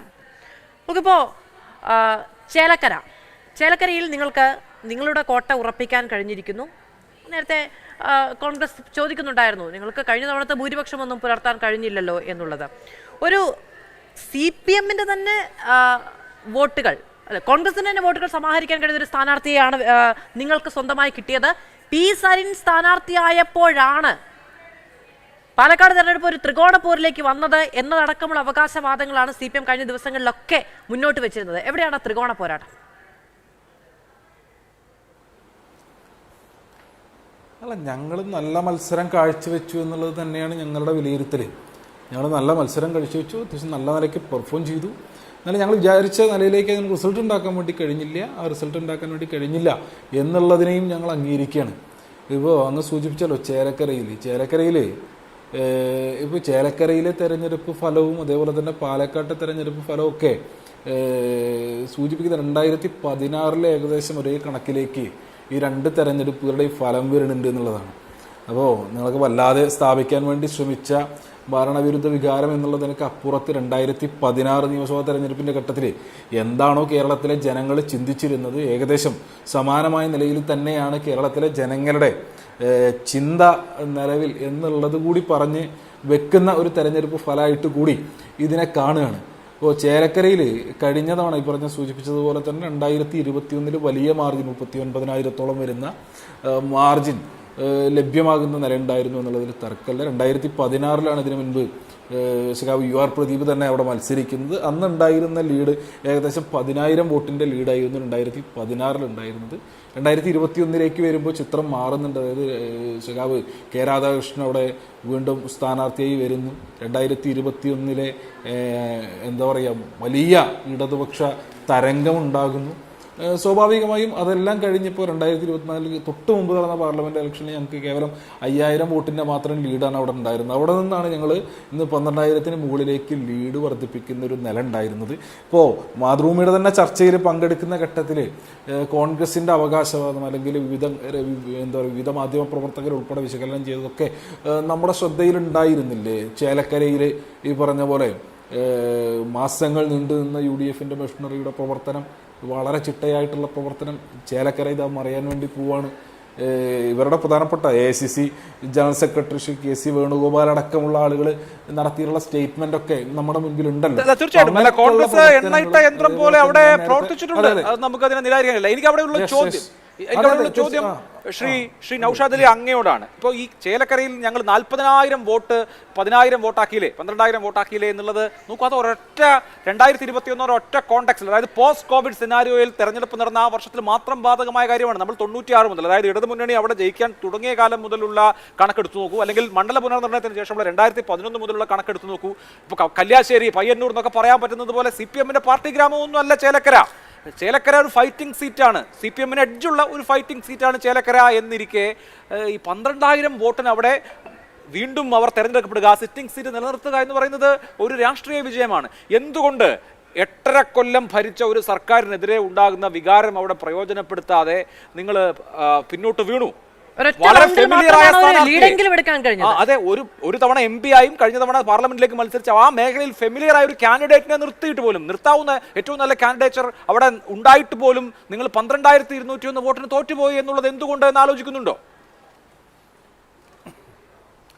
ഞാൻ അഭിലാഷ് പറയുന്ന ഈ ചോദ്യത്തിന് ഉത്തരം പറയുന്നതിന് മുമ്പായിട്ട് നേരത്തെ CPM-ന്റെ സ്നേഹിതൻ തുടർച്ചയായിട്ട് 2 ഊഴങ്ങളിൽ സംസാരിച്ച് ആദ്യം അദ്ദേഹം ഈ SDP എന്നൊക്കെ കുറേ പറഞ്ഞ് ഒരു മുസ്ലിം സാമുദായിക രാഷ്ട്രീയത്തെ അദ്ദേഹം സ്പർശിച്ച് കടന്നുപോയിട്ടുണ്ട്. ഞാൻ ആ വിഷയത്തിലൊരു ക്ലാരിറ്റി വരുത്താൻ ആഗ്രഹിക്കുന്നു. അഭിലാഷ്, ഇവിടെ ഈ മലബാറിലെയും കേരളത്തിലെയും മുസ്ലിം ജനവിഭാഗത്തെ മുഖ്യധാരയോട് വിളക്കി ചേർത്ത് പരുന്തനും കഴുകനും ഒന്നും റാഞ്ചാതെ അവരെ വഴിതെറ്റിച്ച് കൊണ്ടുപോകാതെ അവരെ തങ്ങളോട് അണച്ചു നിർത്തി ജനാധിപത്യ മതേതര പാതയിൽ അടിയുറപ്പിച്ച് നിർത്തുന്നൊരു പാർട്ടി മുസ്ലിം ലീഗാണ്.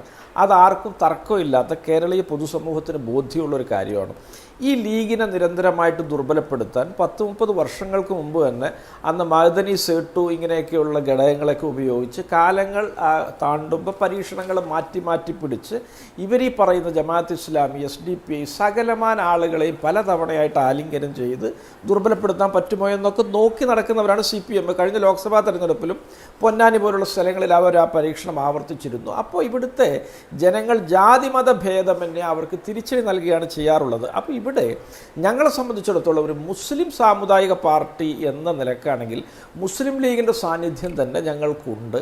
ഇവിടെ CPM-നും LDF-നുമാണ് മുസ്ലിം ലീഗിന് എതിരായിട്ടുള്ള അല്ലെങ്കിൽ മുസ്ലിം ലീഗിൻ്റെ ഇരിപ്പിടം കരസ്ഥമാക്കാൻ ആഗ്രഹിക്കുന്ന മറ്റ് പാർട്ടികളെ കൂടെ കൂട്ടേണ്ട ഗതികേട് CPM-നാണ്. ഞങ്ങൾക്ക് അത്തരം ഒരു ഗതികേട് ഇല്ല എന്ന് പറയാൻ പ്രത്യേകിച്ച് അടിവരയിട്ട് തെളിയിക്കേണ്ട ഒരു കാര്യമില്ല. കാരണം ലീഗ് ഇവിടെയുണ്ട്, ലീഗാണ് പ്രധാനപ്പെട്ട പാർട്ടി. അപ്പോൾ ഇത് നിരന്തരം ഇങ്ങനെ പറഞ്ഞിട്ട് ഇതിൻ്റെ ശോഭ കെടുത്താമെന്നൊക്കെ കരുതിയിട്ട് യാതൊരു കാര്യമില്ല. കാരണം അവിടെ പരസ്യമായിട്ട് വർഗീയത പ്രയോഗിക്കാൻ ശ്രമിച്ച് പിടിക്കപ്പെട്ടൊരു പാർട്ടിയാണ് CPM-ഉം LDF-ഉം. പത്രപരസ്യം അതിൻ്റെ ഏറ്റവും വലിയ തെളിവാണ്. അങ്ങനെയൊക്കെ ഇരിക്കെ അവർ എന്നിട്ടും തോറ്റു പോകുമ്പോൾ ജാള്യത മറക്കാൻ വേണ്ടി ഇങ്ങനെയൊക്കെ പറഞ്ഞ് ആവർത്തിച്ച് പറയുമ്പോൾ അത് സത്യമായിട്ട് ചില ആൾക്കെങ്കിലുമൊക്കെ തോന്നുമെന്ന മട്ടിലൊക്കെ വരുന്നത് നിർഭാഗ്യകരമാണ്. രണ്ടാമത് ഈ ചേലക്കരയെ സംബന്ധിച്ചിടത്തോളം ചേലക്കരയിൽ ഞങ്ങൾ ഈ 96 മുതൽ കഴിഞ്ഞ ഒരു 10-30 വർഷമായിട്ട് ഞങ്ങൾ നിരന്തരം തോറ്റുകൊണ്ടിരിക്കുന്ന ഒരു മണ്ഡലമാണ് ചേലക്കര. അതിൻ്റെ ഭാഗമായിട്ട് സംഘടനാ പ്രവർത്തനത്തിൻ്റെ അലകും തട്ടുമൊക്കെ പലയിടങ്ങളിലും വിള്ളലുകളുള്ള സ്ഥിതി വിശേഷം കൈവരിച്ചിട്ടുണ്ട്. അതിൻ്റെ ഭാഗമായിട്ടാണ് കഴിഞ്ഞ തവണയൊക്കെ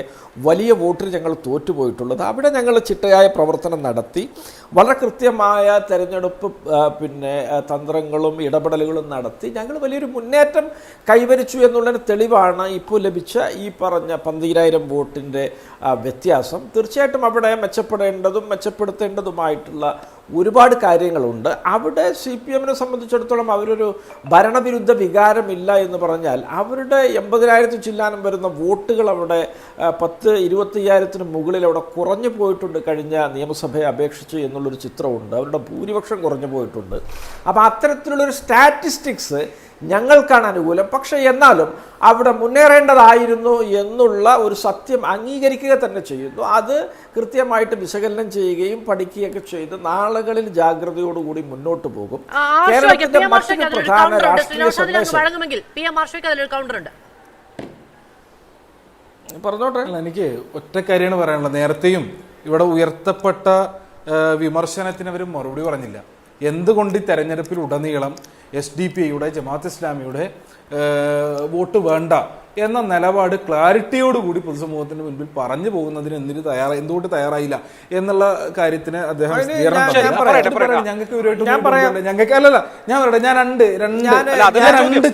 രണ്ട് ചിത്രം ഈ പറഞ്ഞ പോലെ മാധുവിന്റെ ഫോണിലേക്ക് അയച്ചിട്ടുണ്ട്. അതിലൊന്ന് എൻ്റെ നാട്ടിലുള്ള, അതുകൊണ്ട് എനിക്ക് കൃത്യമായിട്ട് അറിയുന്നത്, എൻ്റെ നാട്ടിലുള്ള മണ്ണാർക്കാട്ടുള്ള SDP-യുടെ പ്രവർത്തകരോടൊപ്പം സ്ഥാനാർത്ഥി നിൽക്കുന്ന ചിത്രമാണ്. ആ ചിത്രത്തിൽ ഈ SDP-I പ്രവർത്തകരുടെ കയ്യിലുള്ളത് ഇവർ വീട് കയറി SDP-I വിതരണം ചെയ്ത നോട്ടീസാണ് അവരുടെ കയ്യിലുള്ളത്. അപ്പോൾ കൃത്യമായി UDF-ന്റെ അറിവോടുകൂടിയാണ് ഈ ഹൗസ് ക്യാമ്പയിനുകൾ.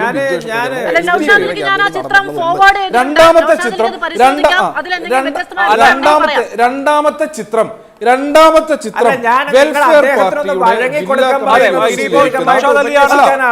വെൽഫെയർ പാർട്ടിയുടെ പാലക്കാട് ജില്ലാ കമ്മിറ്റി ഓഫീസിലിരിക്കുന്ന UDF സ്ഥാനാർത്ഥിയുടെ ചിത്രമാണ്.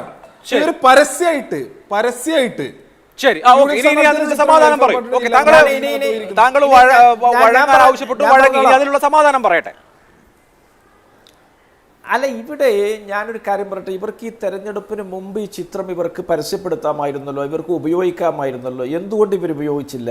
ഇവർ തെരഞ്ഞെടുപ്പ് അമ്പെ പരാജയപ്പെടുമ്പോൾ ഇത്തരത്തിലുള്ള കുറേ വാചാടോപങ്ങളും ദുർബലമായ ന്യായങ്ങളുമായിട്ടൊക്കെ വരുന്നത് ഇവർ ഈ ചിത്രത്തിൽ നിന്ന് ആളുകളുടെ ശ്രദ്ധയെ വ്യതിചലിപ്പിക്കാൻ വേണ്ടി മാത്രമാണ്. കേരളത്തെ സംബന്ധിച്ചിടത്തോളം ഈ ഉപതെരഞ്ഞെടുപ്പ് നൽകിയ ഏറ്റവും വലിയ രാഷ്ട്രീയ സന്ദേശം BJPയെ തളക്കാനുള്ള ജനാധിപത്യ മതേതര വോട്ടുകളുടെ ഒരു വലിയൊരു ഒഴുക്കാണ്. അത് വളരെ കൃത്യമായിട്ട് UDF ആണ് അതിന് പ്രാപ്തമായ ഒരു പാർട്ടി എന്നത് ആശയപരമായിട്ട് ഇവിടുത്തെ ജനങ്ങൾ അംഗീകരിച്ചൊരു രാഷ്ട്രീയ സാഹചര്യമുണ്ട്. കാരണം അവിടുത്തെ തെരഞ്ഞെടുപ്പ് കോൺഗ്രസും BJPയും തമ്മിലാണ് എന്ന് കൃത്യമായിട്ട് മനസ്സിലാക്കി ഈ BJPയും CPMും സംയുക്തമായിട്ട് നിരന്തരം എതിർത്തു പോകുന്നത് UDF സ്ഥാനാർത്ഥിയാണ്.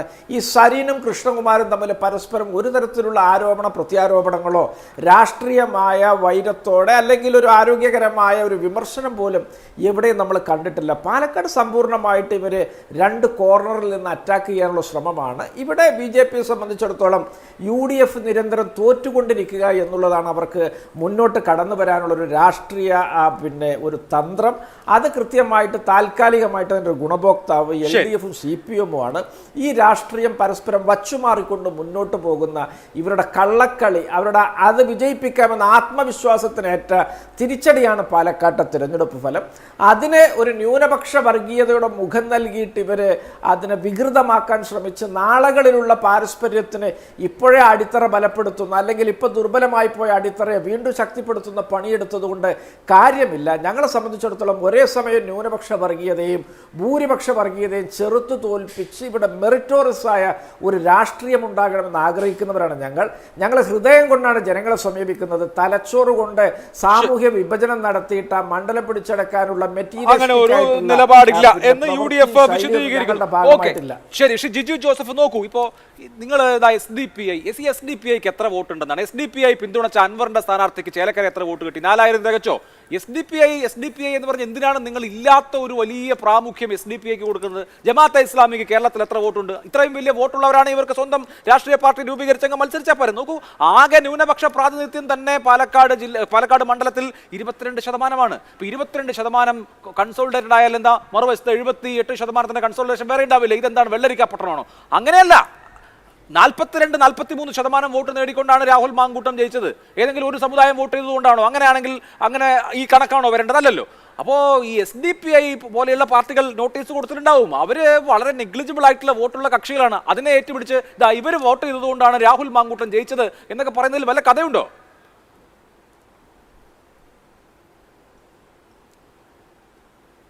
അല്ല, മാധു അഭിലാഷമൊക്കെ പ്രത്യേകം ശ്രദ്ധിക്കേണ്ട ഒരു കാര്യമേ, ഇത്ര നേരം ഇവിടെ ഇരുന്ന് അങ്ങോട്ടും ഇങ്ങോട്ടും അവർ വർഗീയത ഇറക്കി ഇവർ വർഗീയത ഇറക്കി എന്ന് പറഞ്ഞത് ഈ നവോത്ഥാന കേരളത്തിലെ മതേതര പാർട്ടികളാട്ടോ, മതേതര മുന്നണികളാണ്. ഇവരെയാണ് നിങ്ങൾ ചാനലിൽ പല സമയത്തിരുന്ന് നവോത്ഥാനത്തിൻ്റെ മതേതരത്തിൻ്റെ അപ്പോസ്തലന്മാരെന്ന് പറയുന്ന ഈ രണ്ട് മുന്നണികളാണ്. ഇവർ വടകര മുതൽ തുടങ്ങിയത് പ്രത്യക്ഷത്തിൽ വർഗീയത പറയാൻ. അവർ വർഗീയത പറയുകയും വർഗീയത പ്രചരിപ്പിക്കുകയും 23% വോട്ടിന് വേണ്ടി ഗ്രീൻ ആർമി ഉണ്ടാക്കുകയൊക്കെ ചെയ്ത മുന്നണികൾക്ക് ഒരു പ്രശ്നമില്ല. അവരങ്ങോട്ടും ഇങ്ങോട്ടും പറയുന്ന വർഗീയതയാണ്. ഞങ്ങളല്ല പറയുന്നത്, ഞങ്ങളൊക്കെ വിട്ടേര്. ഇവർ രണ്ടുപേരും അങ്ങോട്ടും ഇങ്ങോട്ടും പറയുന്നത് കടുത്ത വർഗീയതയെക്കുറിച്ചാണ് പറയുന്നത്. പക്ഷേ ഇതിൻ്റെ അകത്ത് പറയാനുള്ളത് വിഭജന രാഷ്ട്രീയത്തിനെതിരെ ന്യൂനപക്ഷ വോട്ടുകൾ ഏകീകരിക്കാനുള്ള SDPIയുടെ നിലപാടിന് ഉള്ള അംഗീകാരമാണ് പാലക്കാട് ഉപതെരഞ്ഞെടുപ്പ് ഫലമെന്ന് SDPI ഇന്ന് പറഞ്ഞിട്ടുണ്ട്. അവർ പ്രകടനം നടത്തിയിട്ടുണ്ട്.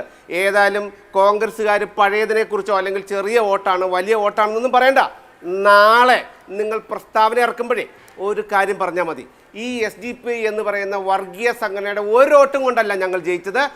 അവർ ഈ നാട്ടിൽ നിന്നും തുടച്ചു വർഗീയ കക്ഷിയാണ്, അവർ ഭീകരവാദ കക്ഷിയാണ്. ജോസഫ് സാറിൻ്റെ കൈവെട്ടിയ കക്ഷികളുടെ രാഷ്ട്രീയ പ്രസ്ഥാനമാണ്.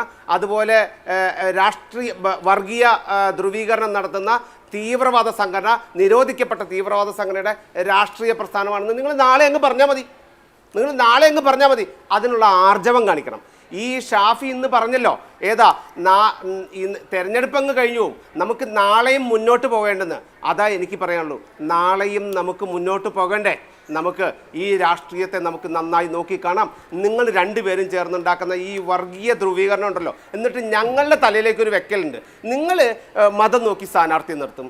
നിങ്ങൾ കൂടുതൽ ഏത് സമുദായമാണോ ആ സമുദായത്തിലെ ജാതിക്കാരൻ ഏതാണോ അയാളെ വെച്ച് സ്ഥാനാർത്ഥി നിർത്തും. ഇത് കേരളത്തിലെമ്പാടും നടക്കുന്ന, എന്നിട്ട് നല്ല മതേതരവാദികളും, എന്നിട്ട് അവർ രണ്ടുപേരും കാണിക്കുന്നതോ അങ്ങേയറ്റം തീവ്രവാദ വർഗീയ പ്രീണനങ്ങളും വർഗീയ പ്രവർത്തനങ്ങളും വർഗീയ പ്രചരണങ്ങളും ഒക്കെ നടത്തുന്നു. ഞങ്ങളാണോ പരസ്യം കൊടുത്ത് സന്ദീപ് വാര്യരെ ഇതുമായിട്ട് വെച്ച് തേജസ്സിലും ഇതിലൊക്കെ പരസ്യം കൊടുത്തത്?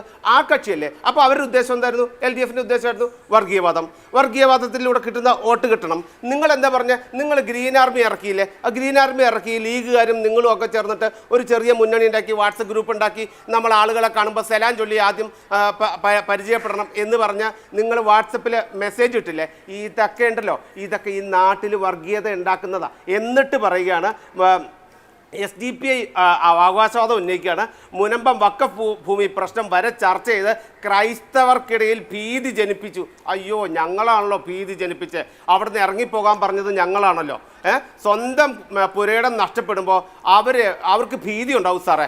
അവരിറങ്ങി റോഡിലിറങ്ങി നിൽക്കും, അവർ പന്തം കൊടുത്തി പ്രകടനം നടത്തും, അവർക്കൊപ്പം ഞങ്ങൾ നിൽക്കും. ഞങ്ങൾ ഈ ഇലക്ഷൻ്റെ സ്ട്രാറ്റജി ആയിട്ട് എടുത്തൊന്നുമല്ല മുനമ്പം പ്രശ്നം. മുനമ്പം ജനങ്ങളുടെ പ്രശ്നമായിട്ട്, അവരുടെ ജനകീയ പ്രശ്നമായിട്ട്, അവരുടെ വിഷമം കണ്ടിട്ടെടുത്ത പ്രശ്നമാണ്. അതുകൊണ്ട് മറ്റന്നാൾ V. മുരളീധരൻ അവിടെ വരികയാണ്, ഉച്ചയ്ക്ക് അവിടെ എത്തുകയാണ്. ഞങ്ങൾ ഈ ജനങ്ങളുടെ, സാധാരണ ജനങ്ങളുടെ പ്രശ്നത്തിൽ നിന്ന് ഒളിച്ചോടാൻ തീരുമാനിച്ചിട്ടില്ലെന്നേ. നിങ്ങൾക്കിത് തിരഞ്ഞെടുപ്പ് വിഷയമെന്നേ. അവരൊന്നും ഞങ്ങൾക്ക് വോട്ട് ചെയ്ത ആളുകളൊന്നും അല്ലെന്നേ.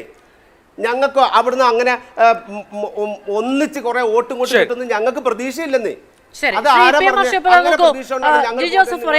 സന്ദീപ് വാര്യരുമായി ബന്ധപ്പെട്ട പത്രപരസ്യം അത് ഉണ്ടാക്കിയ പ്രതിഫലനം പാലക്കാടിൽ എങ്ങനെയായിരുന്നു എന്നാണ് നിങ്ങൾ ഈ ഘട്ടത്തിൽ വിലയിരുത്തുന്നത്? കാരണം ഈ വിജയത്തിന്റെ ക്രെഡിറ്റ് UDFന്റെ നേതാക്കൾ ആകെ അതിലൊരു പങ്ക് കൃത്യമായി സന്ദീപ് വാര്യർക്ക് കൊടുക്കുന്നുണ്ട്. അത് PK കുഞ്ഞാലിക്കുട്ടി ആകട്ടെ, അത് കോൺഗ്രസിന്റെ നേതാക്കളാകട്ടെ, അങ്ങനെ എല്ലാവരും ഒരു സന്ദീപ് ഫാക്ടർ അവിടെ ഉണ്ട് എന്നുള്ളതാണ് UDF മനസ്സിലാക്കുന്നത്. അതിനെ നിങ്ങൾ എങ്ങനെ കാണുന്നു? അതിനോട് അനുബന്ധമായിട്ട് എനിക്ക് ഒരു ചോദ്യം കൂടി ചോദിക്കാനുണ്ട്. ഹർഷു, നിങ്ങൾ ഈ മുസ്ലിം ജനസമൂഹത്തെ CPM എങ്ങനെയാണ് കാണുന്നത് ഒരു പ്രശ്നമുണ്ട്. ഒരു പത്രത്തിൽ ഒരു പരസ്യം കൊടുത്താൽ അല്ലെങ്കിൽ 2 നോട്ടീസ് കൊടുത്താൽ അയ്യോ വംശഹത്യക്ക് ആഹ്വാനം ചെയ്ത ആളെ UDF എടുത്തിരിക്കുകയാണല്ലോ, അങ്ങനെ ഒരു തിരിയിട്ട് കൊടുത്തു കഴിഞ്ഞാൽ അങ്ങനെ വൈകാരികമായി പ്രചോദിപ്പിക്കാൻ കഴിയുന്ന വിഭാഗമാണ് മുസ്ലിം ജനസമൂഹമെന്ന് നിങ്ങൾ കാണുന്നുണ്ട്. ഇപ്പോൾ കഴിഞ്ഞ ലോക്സഭാ ഇലക്ഷന്റെ സമയത്ത് എല്ലാ മണ്ഡലങ്ങളിലും CAA വരുന്നു, പാകിസ്ഥാനിലേക്ക് നാട് കടത്താൻ പോകുന്നു, നിങ്ങൾക്ക് ഞങ്ങളെ ഉള്ളൂ, ഈ ക്യാമ്പയിനായിരുന്നു. മുസ്ലിം ജനവിഭാഗത്തെ അങ്ങനെ ടേക്കൺ ഫോർ ഗ്രാൻഡഡ് ആയിട്ട് കാണുന്ന പതിവ് നിങ്ങൾ ഇനിയും തുടർന്നാൽ അത് ഗുണമാണോ ദോഷമാണോ ഉണ്ടാക്കുക? അങ്ങനെ എന്തെങ്കിലും ഒരു പത്രപരസ്യമോ ഒരു നോട്ടീസോ 2 വാചകമോ പറഞ്ഞാൽ ബാബറി ബസ് ഇത് കാലഹരണപ്പെട്ടു എന്ന് K. സുധാകരൻ പറഞ്ഞു, അങ്ങനെ ശാഖയ്ക്ക് കാവൽ നിൽക്കാൻ പോയി, മുസ്ലിങ്ങളെല്ലാം ഞങ്ങൾക്ക് വോട്ട് ചെയ്യും. ഇത് ഇങ്ങനെയൊക്കെ ഈസിയായി വൂ ചെയ്യാൻ പറ്റുന്ന വിഭാഗമായിട്ടാണോ നിങ്ങളൊരു ജനസാമാന്യത്തെ കാണുന്നത്?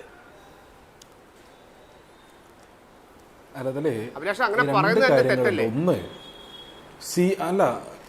രണ്ട് കാര്യങ്ങളാണുള്ളത്. ഒന്ന്, ഈ CAA പൗരത്വ നിയമ ഭേദഗതിയുമായി ബന്ധപ്പെട്ടുള്ള വിഷയം അത് കേവലം മതപരമായിട്ടുള്ള വിഷയമാണെന്നുള്ള അഭിപ്രായം അഭിലാഷിനുണ്ട് എന്ന് ഉള്ളത് എനിക്ക് പുതിയ അറിവാണ്.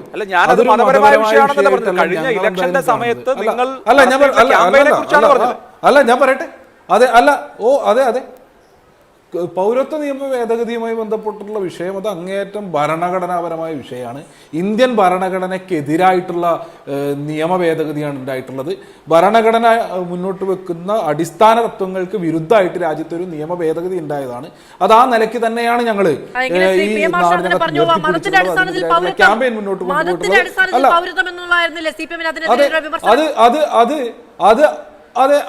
അതൊരു മതപരമായിട്ടുള്ള വിഷയമല്ല, അത് ഭരണഘടനാപരമായിട്ടുള്ള വിഷയമാണ്.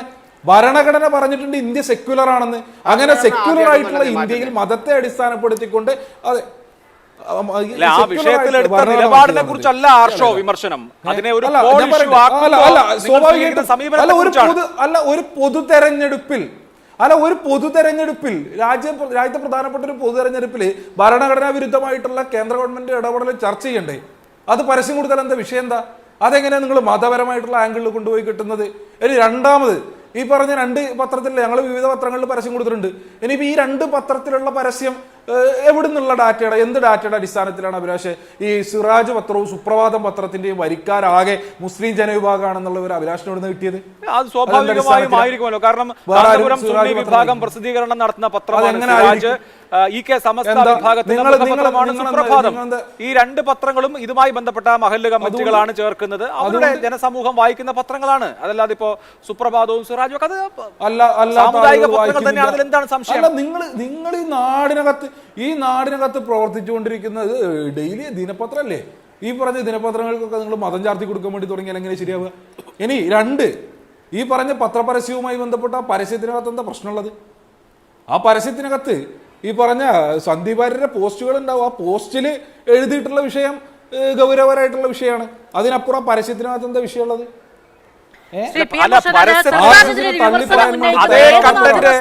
നാടിനെ ഭിന്നിപ്പിക്കാൻ അടക്കം അറിയില്ല ഈ മാനേജ്മെന്റ് എന്താണ് ഈ പത്രത്തിന്റെ സ്വഭാവം. മാനേജ്മെന്റ് പത്രങ്ങളിൽ മാത്രമാണ് കൊടുത്തിട്ടുള്ളത്. ഇത് മലയാള മനോരമയിലോ മാതൃഭൂമിയിലോ ഇപ്പോൾ നിങ്ങളുടെ മുഖപത്രമായ ദേശാഭിമാനിയിലോ സമാനമായ പരസ്യം കൊടുത്തിട്ടുള്ളൂ. ഈ പൗരത്വത്തിനെതിരെയുള്ള നൈറ്റ് മാർച്ച് ഉണ്ടല്ലോ, കേരളത്തിലെ 20 ലോക്സഭാ മണ്ഡലങ്ങളിലും ലോക്സഭാ ഇലക്ഷന്റെ സമയത്ത് നടത്തിയിരുന്നു. ആർഷോ ഇല്ലല്ലോ. പണ്ട് ഹരികൃഷ്ണന്റെ സിനിമ ഇറങ്ങിയപ്പോ ഒരു ഭാഗത്ത് ജൂഹി ചൗളനെ കല്യാണം കഴിക്കുന്ന മോഹൻലാലും ഒരു ഭാഗത്ത് കല്യാണം കഴിക്കുന്ന മമ്മൂട്ടിയാണ്.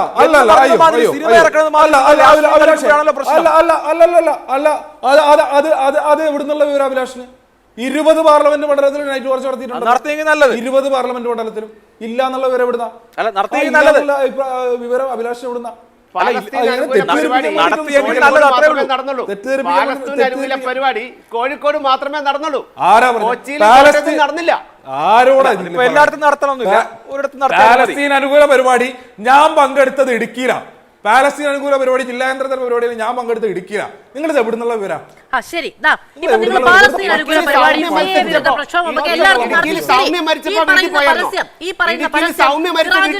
സിറാജിലും സുപ്രഭാതത്തിലും മാത്രമാണല്ലോ എന്താണ് എന്ന് പോയായിരുന്നോ?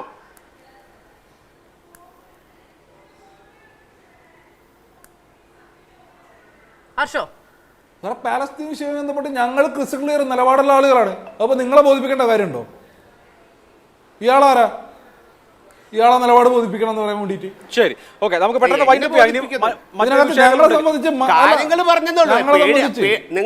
നിങ്ങൾ വാശിക്ക് ദേഷ്യപ്പെടുകയാണ് ഞാനില്ല. നിങ്ങൾ വാശിക്ക് ദേഷ്യപ്പെടുകയാണ് ഞാനില്ല. അല്ല, വാശിക്ക് ദേഷ്യപ്പെടുന്നില്ല.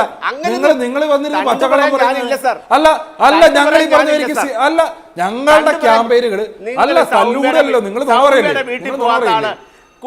യുപിയിൽ പോവുകയും യുപിയിൽ ആരെങ്കിലും മരിച്ചാൽ പോവുകയും സൗമ്യയുടെ വീട്ടിൽ പോയെടുത്ത് ആദരാഞ്ജലി അർപ്പിക്കാൻ പോവുകയും ചെയ്യാം. ആർഷോ രാഷ്ട്രീയത്തോട് സംസാരിച്ചാൽ ഞാനില്ല. ആർഷോ ദാഷ്ട്യമല്ല. നിങ്ങൾ എന്ത് വിവരത്തിന്റെ അടിസ്ഥാനത്താ കോട്ടയത്ത് പരിപാടി നടന്നിട്ടില്ല, ഇടുക്കിയിൽ പരിപാടി നടന്നിട്ടില്ല? ഞങ്ങളുടെ ക്യാമ്പയിൻ നിങ്ങളാണ് അതിനാണ് നിങ്ങളുടെ ആഫീസിൽ ചീട്ട് വാങ്ങിയിട്ടാണ് ഞങ്ങൾ ക്യാമ്പയിൻ നടത്തുന്നത്. ഞങ്ങളുടെ നിലപാടൊക്കെ